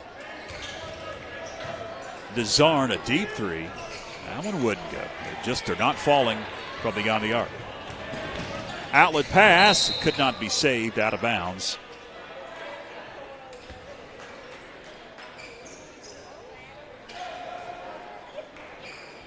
Minute 44 left here in the first. Glad that you're with us on YouTube and Facebook of the Franklin Panther Sports Network. Fantastic FPSN crew, including Clinton Taylor, Philip Angel. McClure gets knocked to the deck. He'll be at the line for a couple of shots. Logan Deal running cameras for us tonight.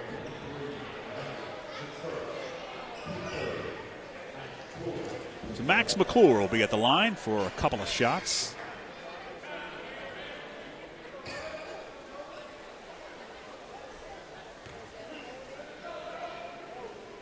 First shot up for McClure is good. Third foul on Tuscola here in the quarter.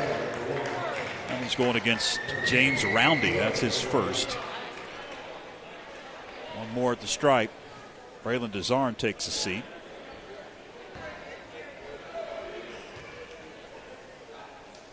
As into the game, Reed Raby. Second shot up and good for Max McClure. And Franklin regains the lead at 8-7. Jed West with it. It's double team. Lifts a high pass. Robinson now who's checked in, and Robinson gets his name into the scoring column with a baseline jumper. Kaleem Robinson, the senior.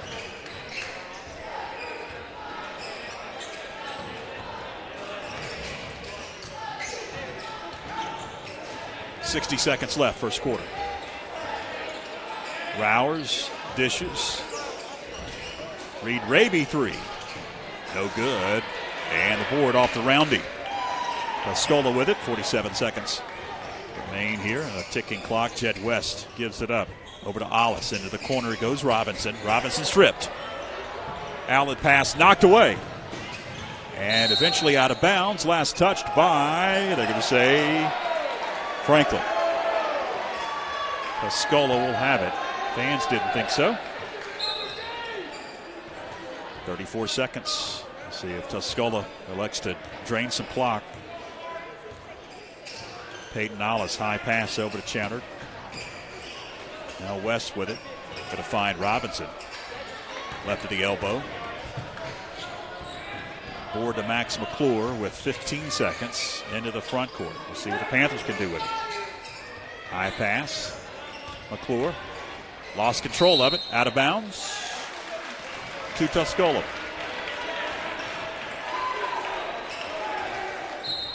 The 0-7 Tuscola Mountaineers with a 10-8 advantage as we tick the final few seconds. It's going to do it. First quarter in the books here at the Panther Den. We'll take a break. Stay with us.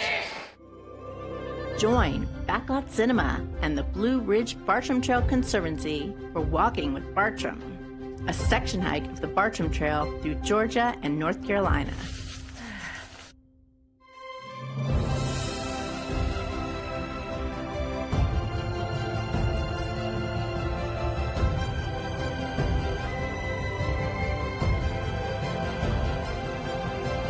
Streaming now on YouTube and Facebook.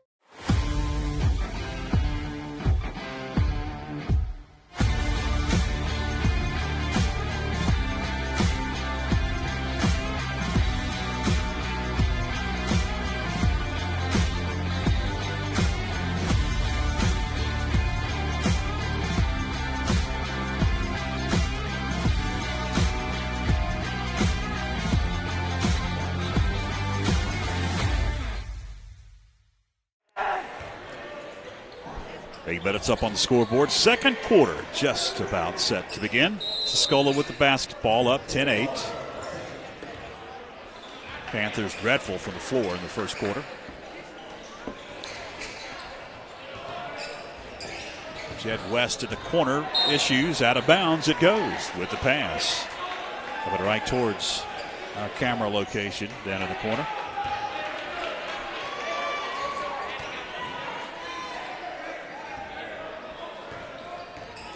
Noah Brannon with it. Finds Reed Raby. Check that. Yeah, that's Raby. Raby couldn't secure the pass into the backcourt. It goes. And it is Tuscola basketball.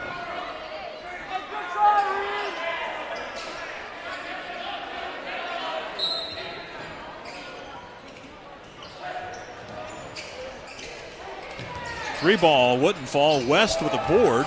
And his shot from the free throw line. No. It was short. McClure, double team. Finds Hervey. Back it goes to McClure. Trying to get position. Trying to get an open shot. Raby.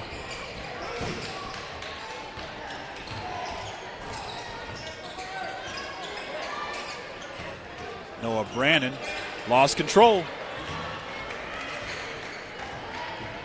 Jed West into the front court for Tuscola, and a low-scoring affair at 10-8. West has it. Being harassed, gets double-teamed. Now to Peyton Ollis.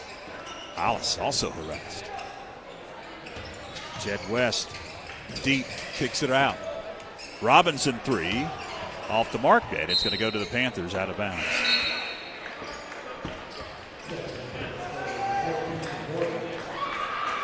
Attic Sutton has come off the bench for the first time for the Panthers and Coach Doug Clemens.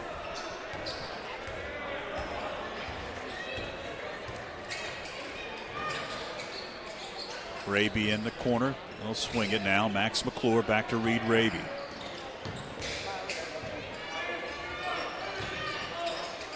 Hervey had it briefly, kicks it out. It's Rowers. Rowers in the trees, gets it blocked. Outlet. Chowner gives it up. Robinson. And an offensive foul going against Tuscola.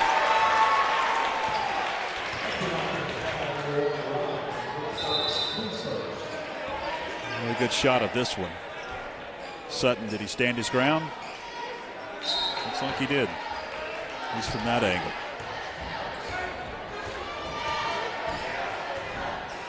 Attic Sutton just took the charge, brings it up court. Finds Raby. Now to Zarn, back to Raby, under 6 minutes left. McClure thought about it. Raby thought about it, now going to attack. Raby leans into it. Reed Raby with the bucket and one to tie the game at 10. Will fake. Able to get the contact. Reed Raby at the line to possibly give the Panthers the lead. And he does. Back in James Roundy for Coach Terry Howard and the Mountaineers.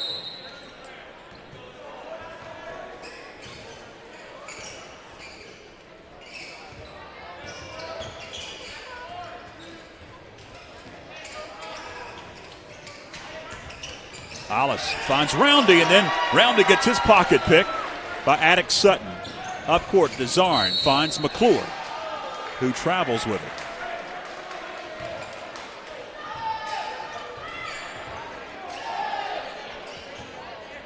Panthers a little discombobulated offensively, and shots aren't falling. Sometimes you start pressing a little bit.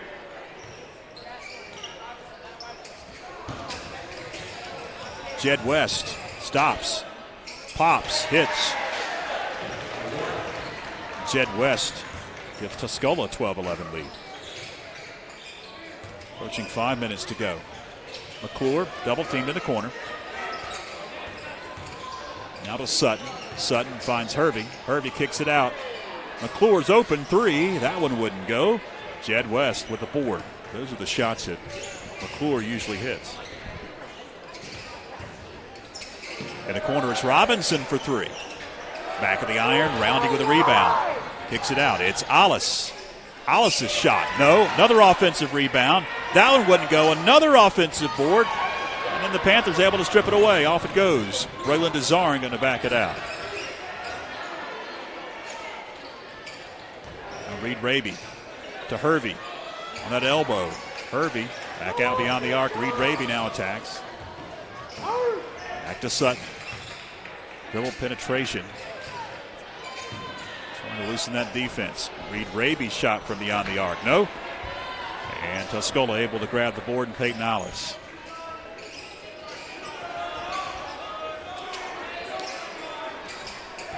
Robinson to Roundy underneath. Knocked away. Reed Raby with quick hands. Max McClure on the dribble. McClure gets stopped in the paint. This has been a very low-scoring ball game. 12-11. Hervey. Out it goes. Desarn, three. No. Rebound Sutton. Desarn drove in, finds Raby outside the arc. And now we've got a whistle and a moving screen whistled on Braylon Desarn. That'll be the first on Desarn and the first on the Panthers of this quarter. 3:23 left in the second. But if you've tuned in for offense, this is not the game for you. Both teams not shooting the lights out, to say the least. Alice for three. Back of the iron. Max McClure. Now court off to Sutton into the corner. It's Desarn. Thought about it. Now to Sutton. 3 minutes left. McClure to the hole. Nifty. Can't get the roll. Saved out of bounds by Hervey.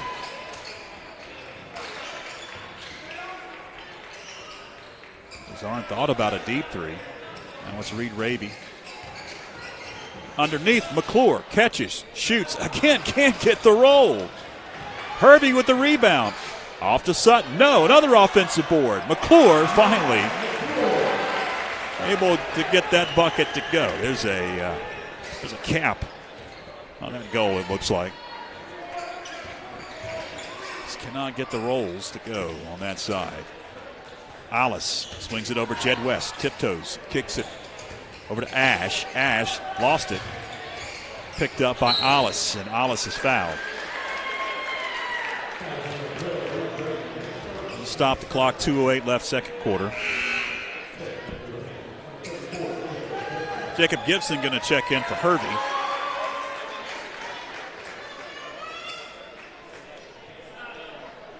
Braden Hervey takes a seat. No shots here. Second team foul on Franklin. After Reed Raby picked up his first. Alice with it. Over to Jed West in the corner. Ash Cathy. Rainbow shot. Got it to go. 14-13. Now Tuscola back out by a point. It's been this way for a good portion of this ball game. Each team exchanging leads. Three up and good. Reed Raby. Maybe he has blown the cap off of that rim. The bucket to start going, but you've only got 1:27 left here in the first half. Jed West gets double teamed in the corner. High pass. Alice secures it and finds Cathy. That one almost intercepted. West able to secure it. Gets a jumper up, no good. Rebound Max McClure, 70 seconds left. Outlet knocked away. Tuscola and Jed West attack. 63 seconds left. Alice gets the J in the paint. Tied at 16. Raby for three. That one's off the mark. Gibson with a rebound. He goes up. Jacob Gibson with the board and the bucket. 18-16. 37 seconds left. Jed West open, lost control. Knocked away briefly. Out it goes. Decker now over to Cathy. Three. In and out. McClure with the rebound. Braylon Bizarre. 20-16. Panthers by 4. Maybe their biggest lead. Hasn't been more than 4, I can tell you that much. Cathy, baseline jumper, no. 2 seconds left. McClure at the buzzer. That was online, but short. At the half, 20-16. Panthers with a late surge to head into the locker room with a 4-point advantage over the Tuscola Mountaineers as the cheerleaders will perform to the Christmas tune, Jingle Bell, Jingle Bell, Jingle Bell Rock. We can't play the music because it is copyrighted and they'll shut us down on YouTube and Facebook. But fans, after the cheerleaders perform, we will take a break, and you've got a treat because coming up, we're going to feature the Athlete of the Month in November and the Athlete of the Month in December. If you haven't seen those features that we put together for November and for December, we didn't have a broadcast in November because of the way that the schedule worked out, and we've only had a couple of broadcasts here in December. So we will feature those, and we'll come back and get the third quarter underway here in just a few moments. So stay with us on YouTube Live and Facebook Live of the Franklin Panther Sports Network.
Hi, my name's Elijah Cochran. I'm a senior at Franklin High School, and I run indoor and outdoor track. I have 9 total school records.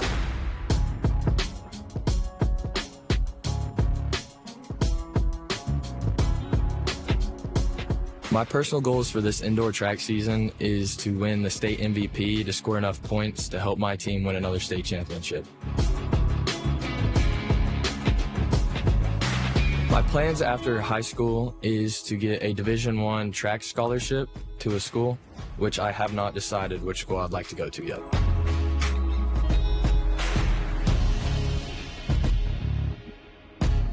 If I had to leave a word of advice for anyone that's thinking about starting track and field, it would just be to keep up the hard work and not give up. I started track my 6th grade year, and I didn't win a race until my junior or sophomore year. It's obviously difficult, and you become discouraged at times, but if you just keep pushing through the pain, all that hard work will pay off.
My name is Brianna Caros. I'm a junior and I'm on the FHS cheer team.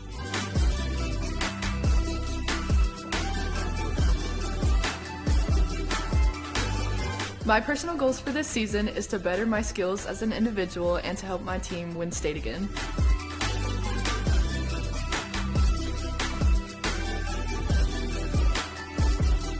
My plans after high school is to attend college for medical school, and if there is a cheer team, I would love to be on it if I can find a good program.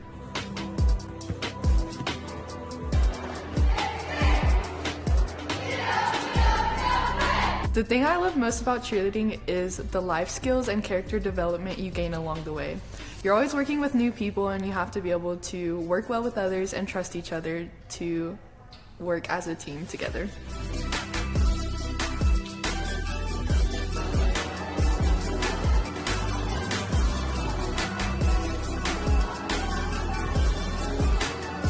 My advice to anyone looking into cheering is you have to be willing to take risks and get out of your comfort zone.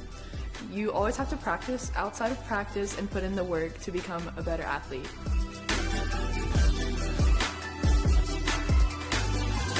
Let's go, Big Red! Join Backlot Cinema and the Blue Ridge Bartram Trail Conservancy for Walking with Bartram, a section hike of the Bartram Trail through Georgia and North Carolina.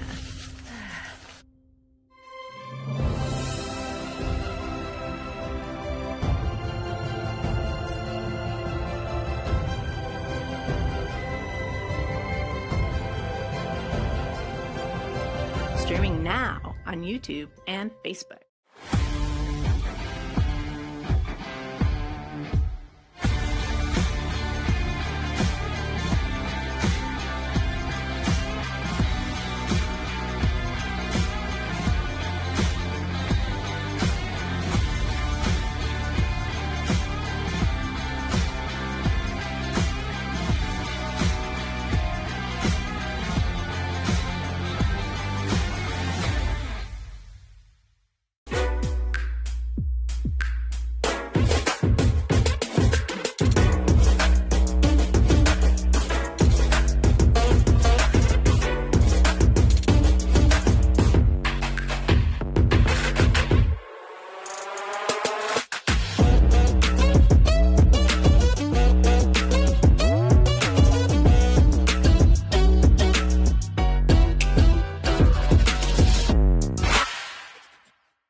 We are Dalton's Christian Bookstore, North Carolina's largest Christian bookstore.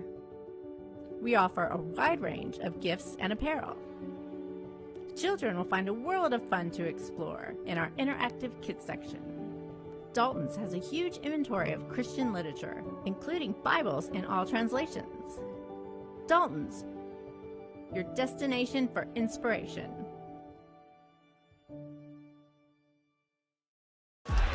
In open space, Hanley at the 20, 15, 10, 5, touchdown. Davis hits one into right pretty well. Right fielder backpedaling. It's out of here.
Welcome back.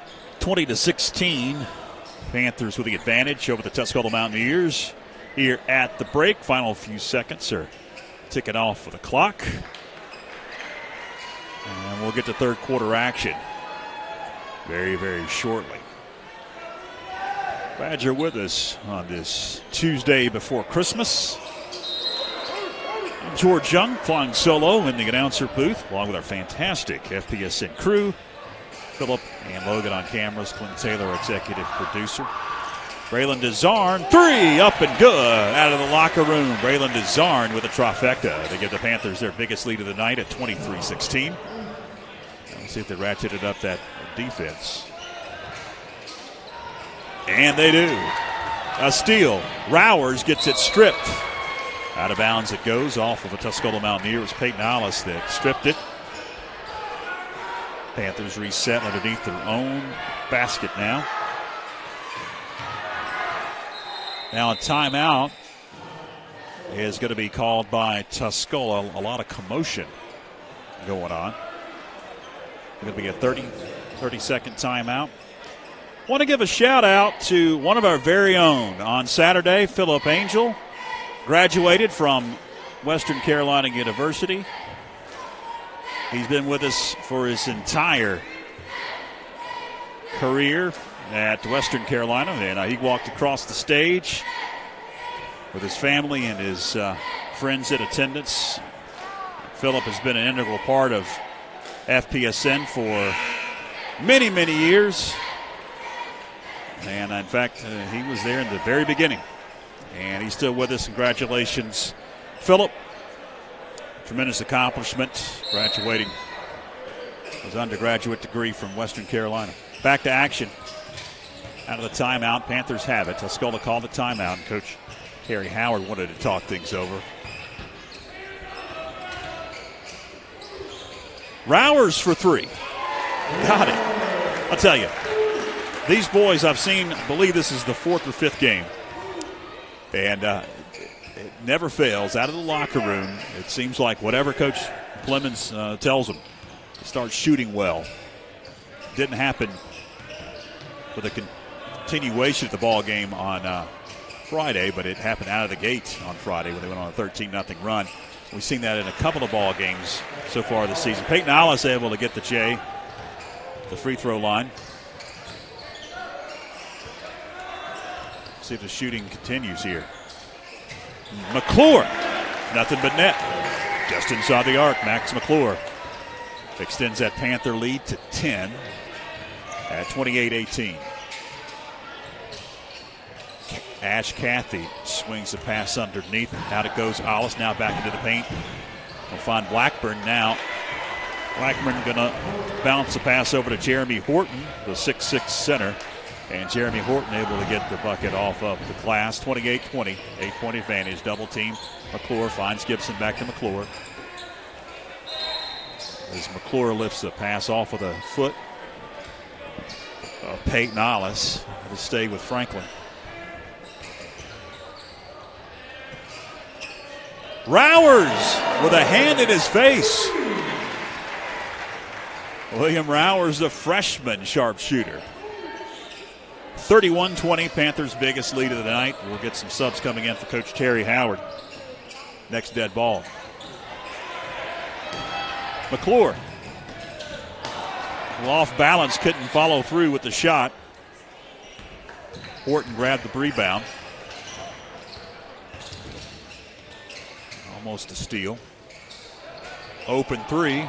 Air ball from downtown by Blackburn. Outlet pass couldn't be secured by Noah Brannon. Roundy checks in for Coach Howard along with Jed West. Blackburn and Cathy take a seat for Tuscola. 11-point advantage for Coach Doug Clemens' bunch.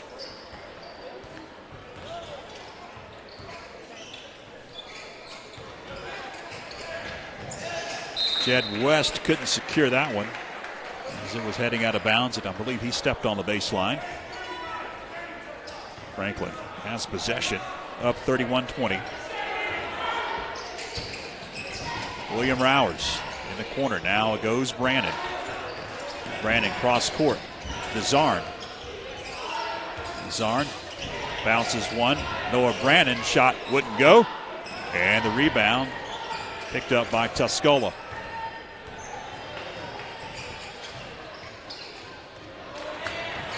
Pass off the mark. Picked up by Max McClure. McClure down court. It's DeZarn off to Noah Brandon. Brandon kicks it out. Rowers three. Open. Couldn't get it to go. Hollis with a rebound. Down court.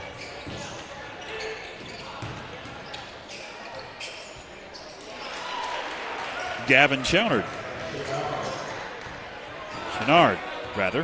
Chenard will get the bucket.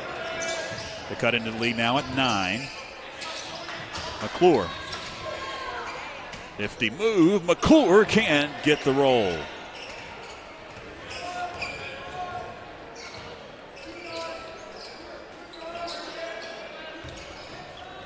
Jed West gives it up. Alice now to Roundy. Roundy baseline. Wouldn't go. Outlet. DeZarn. Braylon DeZarn able to get the bucket to go. Extend that Panther lead. Now at 33-22. Back to 11-point edge. Underneath.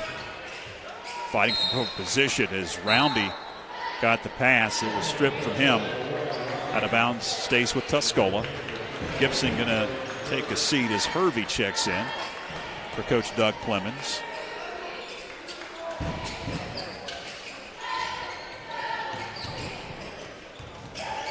Horton is going to travel with it.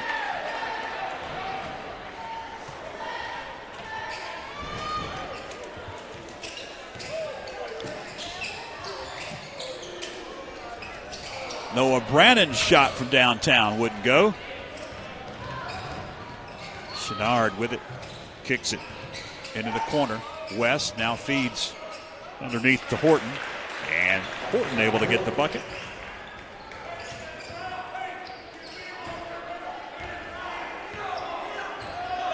McClure across that timeline.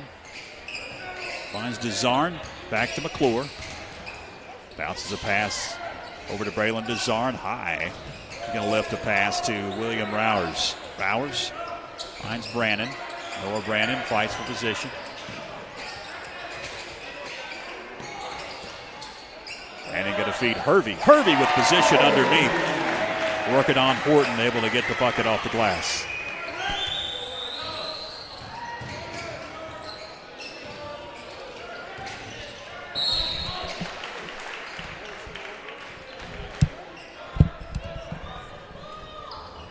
Got a foul underneath on Braylon Hervey. Hervey will pick up his first. It is the team's first.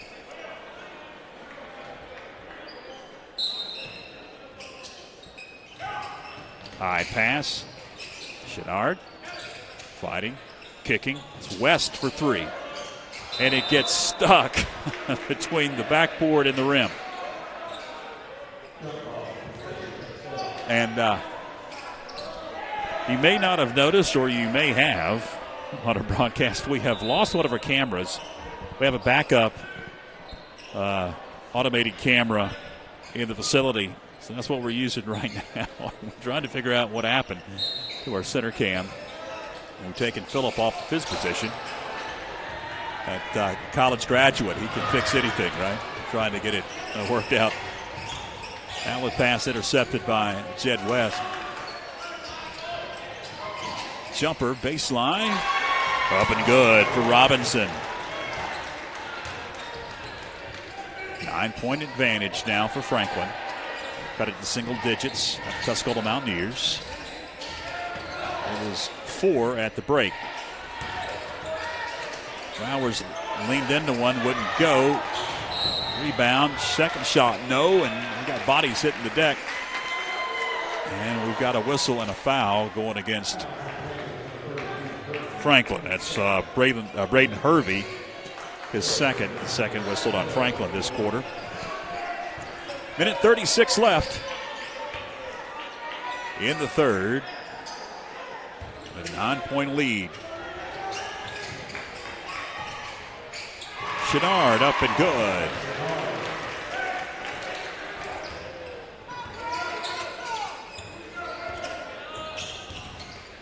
Hervey. And one for Braden Hervey.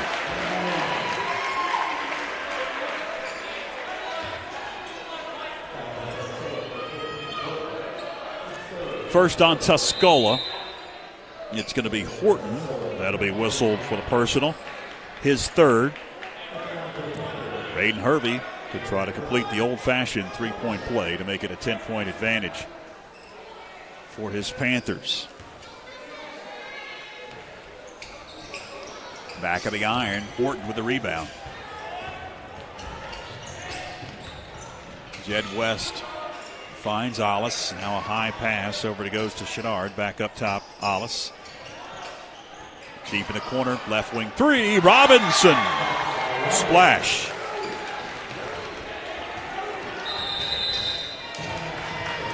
And we've got a whistle. And we've got a timeout on the floor. It'll be a 30-second timeout for Coach Doug Clemens. 37-31. Franklin by 6 after building a double-digit lead. 54.5 seconds left. Conference opener for Tuscola.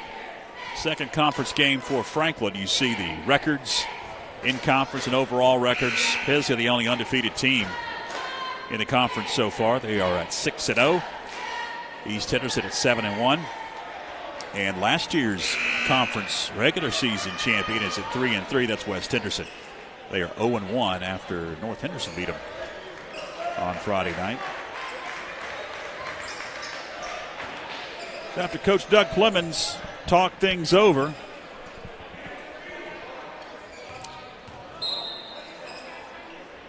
we'll get back to action here. Three up and good. Reed Raby, who just checked in, he hits the trifecta.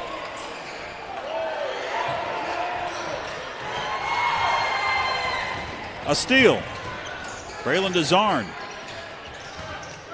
finds McClure, gets double teamed, and we've got a whistle. Gonna wave off the shot as the whistle was on the floor. Foul against McClure. Now it's going to be the second on Tuscola. Foul whistled on James Roundy. That'll be his third. Make that his second, rather. In it goes.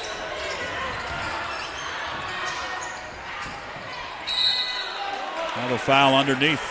Max was working underneath, and he was bumped. He'll be at the line to shoot two. Third team foul on Tuscola. Two shots for McClure, and he can't get the first. Rolls off. Jeremy Horton, 6'6" center, checks back in, the sophomore for Coach Terry Howard in Tuscola. And McClure able to get the second. Back to 10-point edge for Franklin. Now ratcheting up that defense with some press. Almost a steal. And a whistle. And a foul on who is going to be the question. Either DeZarn or McClure. DeZarn came out with the basketball. Going to go against DeZarn. Third on Franklin, his second. High pass, 16 seconds left. Jed West gives it up.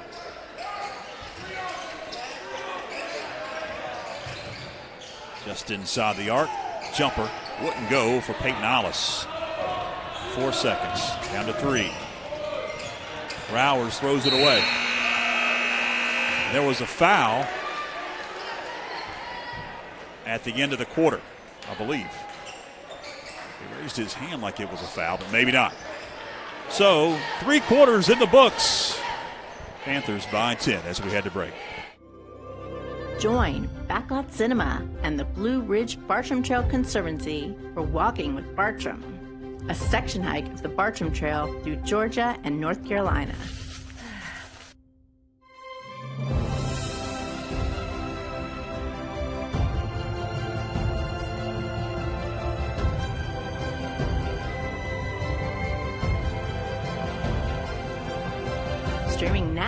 on YouTube and Facebook.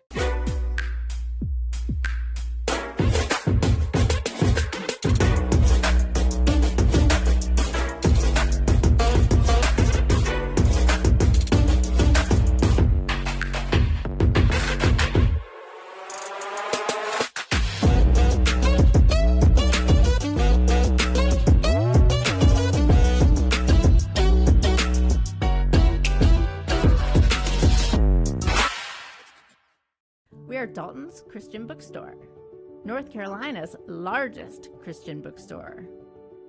We offer a wide range of gifts and apparel. Children will find a world of fun to explore in our interactive kids section. Dalton's has a huge inventory of Christian literature, including Bibles in all translations. Dalton's, your destination for inspiration.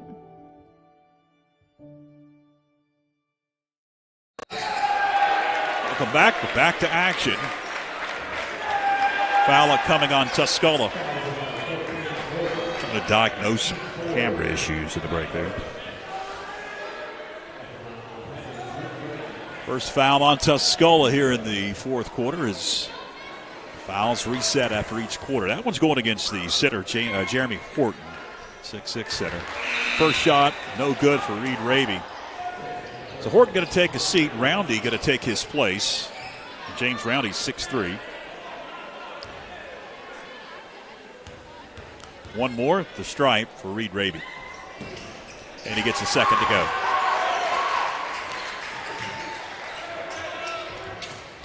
Jed West with it. Into the front court. West feeds underneath off the glass. It's Peyton Alice.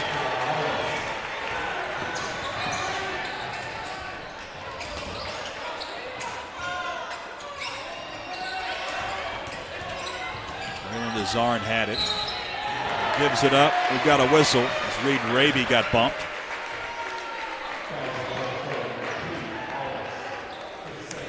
One against Alice. That'll be his second, team second. Tuscola here in the quarter.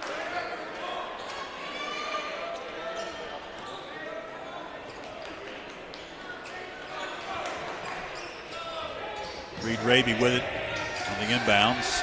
Beating Hervey. Hervey spinning, kicking. DeZarn for three. Can't get the roll. Rebound, Jed West. Panthers by 9 with 7:04 left, fourth quarter. Until that game on Friday night, the Panthers had scored over 60 points. We're averaging 70 plus, about 74, I believe, a game. Going into that one, they only scored 48. Have 42 points here in this fourth quarter. Shot short for Ash Cathey. And the Panthers can't handle it on their end.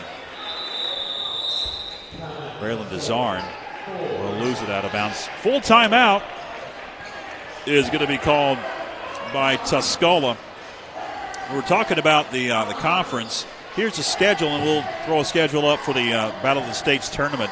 7 in a row on the road after tonight against AC on Friday at Western, then 3 at the Towns County Battle of the States tournament, at Andrews, at Pisgah, at North Henderson. A tough stretch for the Panthers. The next 7 on the road. Next broadcast for us won't be until January 12th. To be able to find the Towns County Christmas tournament, this one right here, that will throw the bracket up. Got multiple teams in there, including Murphy. Polk County, Raven County is also in there, and Hayesville and Towns County, some of the teams that are in that tournament. If you'll be able to find that game, most likely, fingers crossed, and they turn it on and it works like it should, which is a gamble. That's the NFHS network. If you want to ante up some quan for that, should be able to find those ball games on the Towns County site of the NFHS network. Tuscola has it out of the timeout.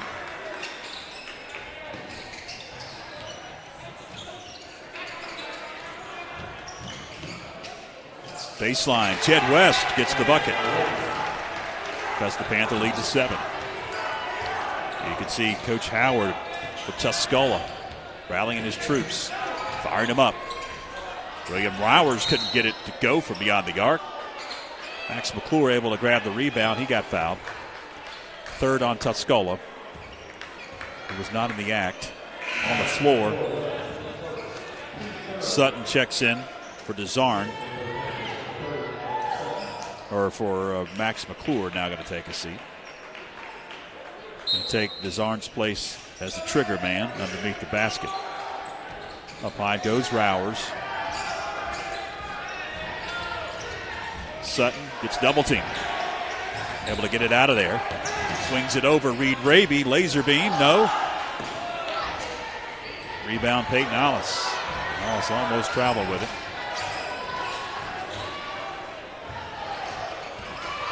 Chenard. Jumper good. Just inside the three-point arc. 5-point lead now, the closest Tuscola has been since the beginning of the third quarter when it was a 4-point advantage for the Panthers.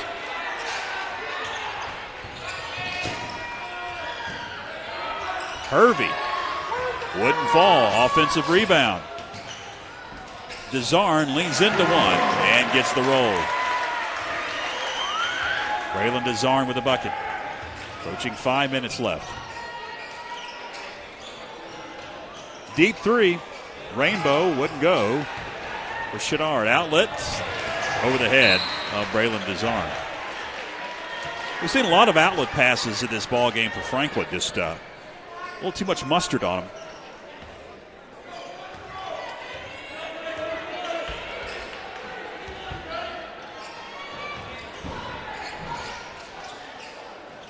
.45 left. Alice swing it over to West. Back to Alice. Go now left side. Deep into the corner, it's Jed West.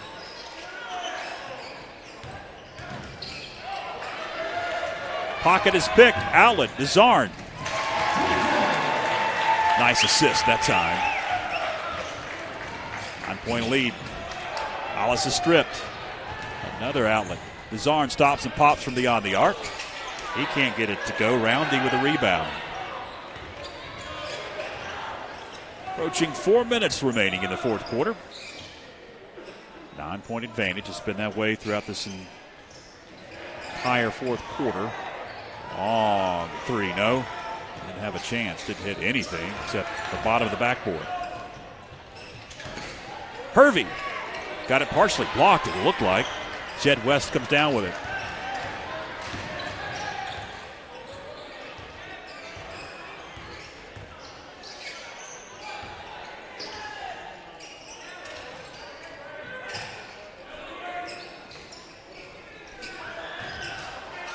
Catch and shoot three. No. Stick back. Wouldn't go. Underneath. Fight for the rebound. Out of bounds. Going to stay with Tuscola. Subs coming in. Looks like Horton going to check back in. Max McClure in for the Panthers. Horton in for the Tuscola Mountaineers. It'll stay on the Mountaineer end with Ash Cathy triggering.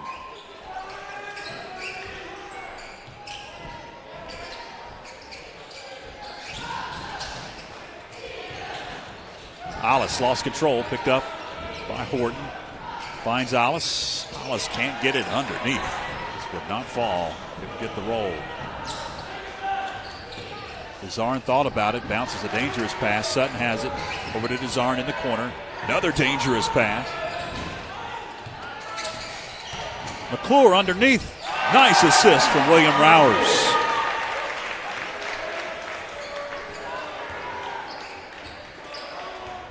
.250 left, fourth quarter. Panthers by 11.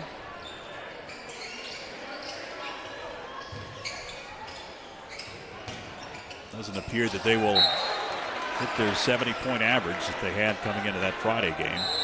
At 48-37, we got a whistle, and we've got a timeout on the floor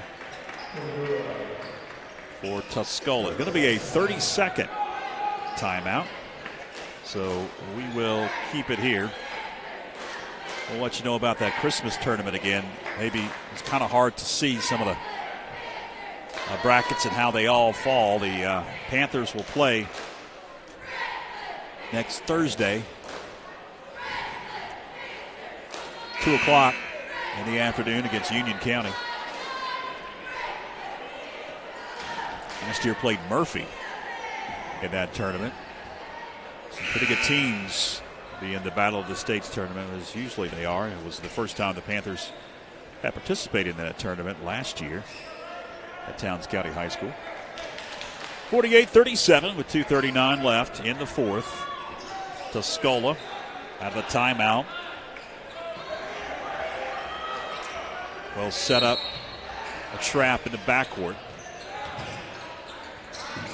Max McClure needs some help. Finds Sutton. Dribbles into the front court. Beats that 10-second clock. McClure driving in, kicking it out. It's Reed Raby, 3, off the mark. The rebound kicked around and off of William Rowers. Just going to head back to the Tuscola Mountaineers. Rounding takes a seat. Horton back into the game.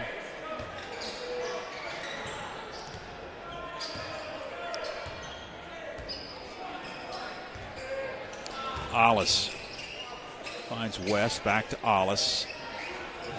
See if Tuscola ratchets it up. The offensive pressure here and tries to get some shots. West off the glass and good. Reed Raby hit the deck, didn't get the call. 48-39, 9-point advantage. Sutton into the front court. He gets double teamed to find McClure. Can't get the roll, but he'll be at the line. Will Max McClure for a couple of shots.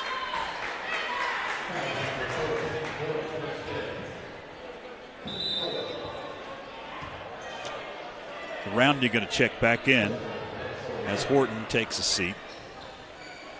Offense for defense, it looks like Coach Terry Howard is playing here. Also, Sam Decker is going to check into the game as Peyton Ollis takes a seat. McClure, first shot, front of the iron, can't hit. 4th team foul on Tuscola. Franklin yet to attempt has yet to commit a foul. That, by the way, that was the 5th foul on Jeremy Horton. That's why he took a seat and Rounding checked in. So Jeremy Horton, the 6'6 center, has fouled out of the ball game. Missed that in all the commotion. Braun has it, and it's a turnover. Max McClure extends that Panther lead. Now at 12, 51-39, minute 25 left. West outside the arc.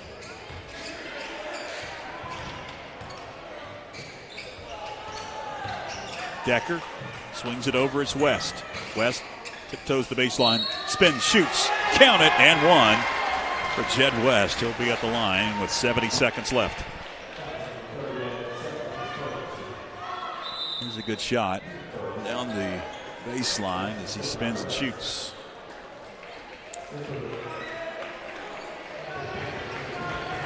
$50, 51-41 with 70 seconds left and a 10-point advantage for the Panthers. Jed West tries to make it a 9-point lead for the Panthers if he can hit this one at the charity stripe. Can't get it to go. Roundy there for the rebound and then a jump ball. Going to stay with Tuscola.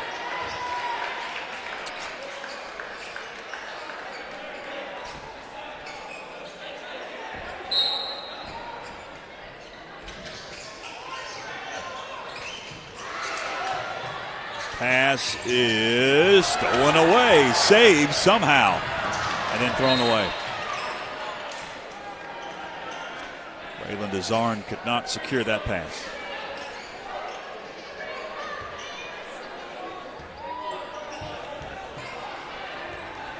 Under 60 seconds left. Decker up top. Finds Roundy, kicks it back out. Decker. We got to get moving. Peyton Ollis to the hole. And a timeout by Terry Howard and Tuscola. 39.7 seconds left. Going to be a full timeout.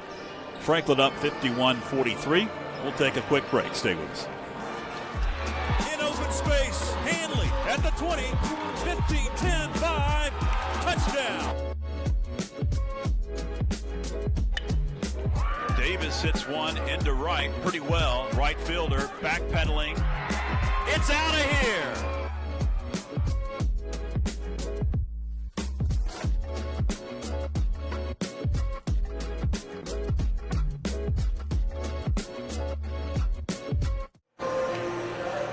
Welcome back. 39.7 seconds left. 51-43. Franklin has led the entire second half. Tuscola has been able to cut it to 4 points a couple of times. It was 4 points out of the break, 5 points a couple of times, but have not been able to get any closer. Franklin will have possession out of the timeout as Coach Terry Howard sets up a trap in the backcourt. Panthers with some issues. And timeout going to be called by Doug Clemens.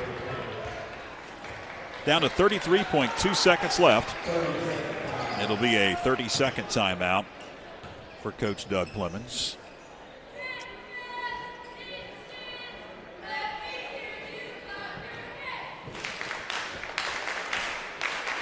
We do appreciate you joining us on this Tuesday night, a little after 9 o'clock.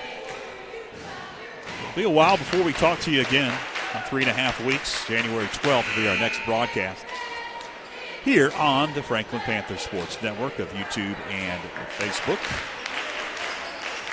Keep track of how the Panthers are doing. Keep track of our schedules and some of the features by following our socials, Instagram, Facebook.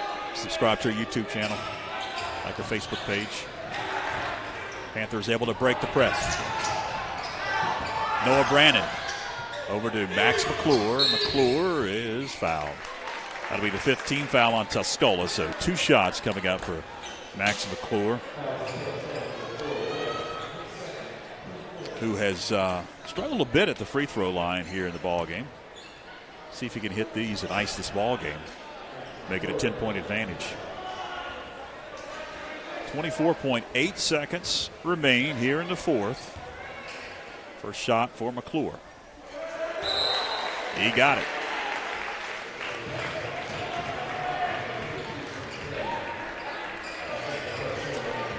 Subs coming in. Tyler Koch is in for Franklin. Also, Brennan Cabe checks in.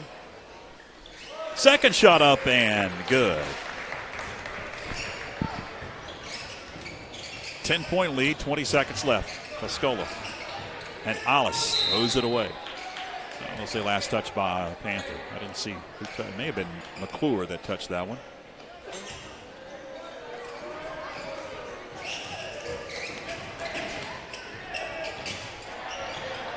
Decker with the shot. No, 10 seconds left.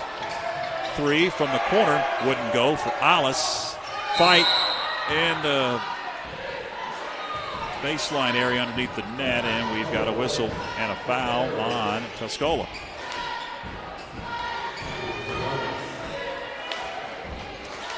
Well, 2 shots on the other end with 3.2 seconds left. It's all academic at this point. We know the outcome, just don't know the final. Who's going to shoot the shots? Looks like it's going to be McClure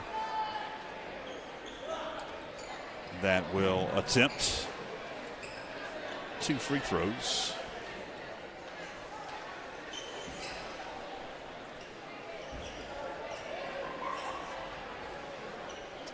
They're wiping up some perspiration on the other end of the court. You see in the top right of your screen. His bodies hit the deck.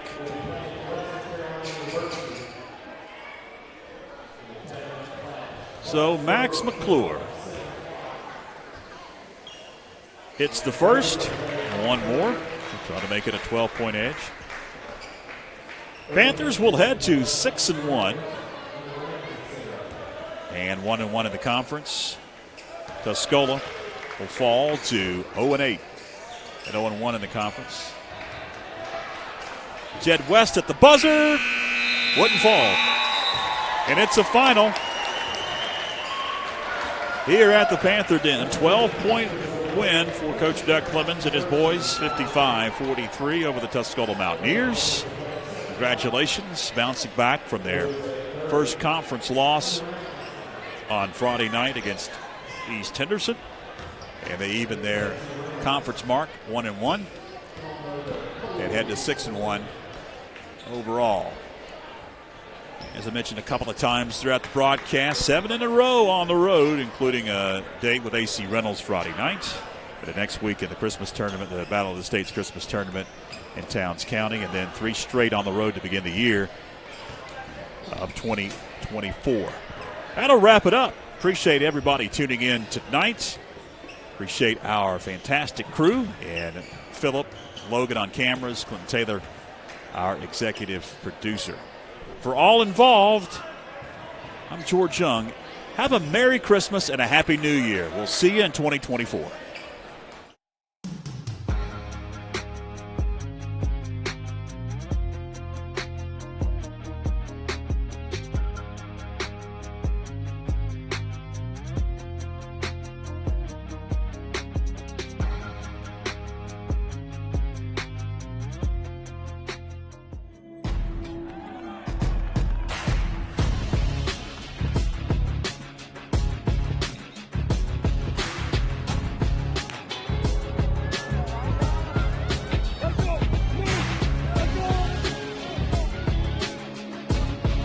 Hi, my name's Elijah Cochran. I'm a senior at Franklin High School, and I run indoor and outdoor track. I have 9 total school records.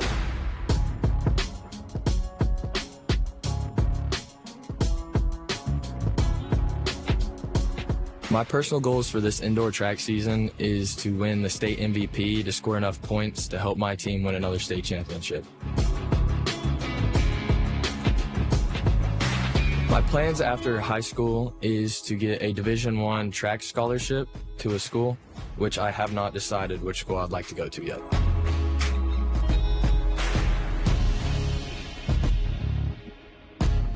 If I had to leave a word of advice for anyone that's thinking about starting track and field, it would just be to keep up the hard work and not give up. I started track my 6th grade year, and I didn't win a race until my junior or sophomore year. It's obviously difficult, and you become discouraged at times, but if you just keep pushing through the pain, all that hard work will pay off.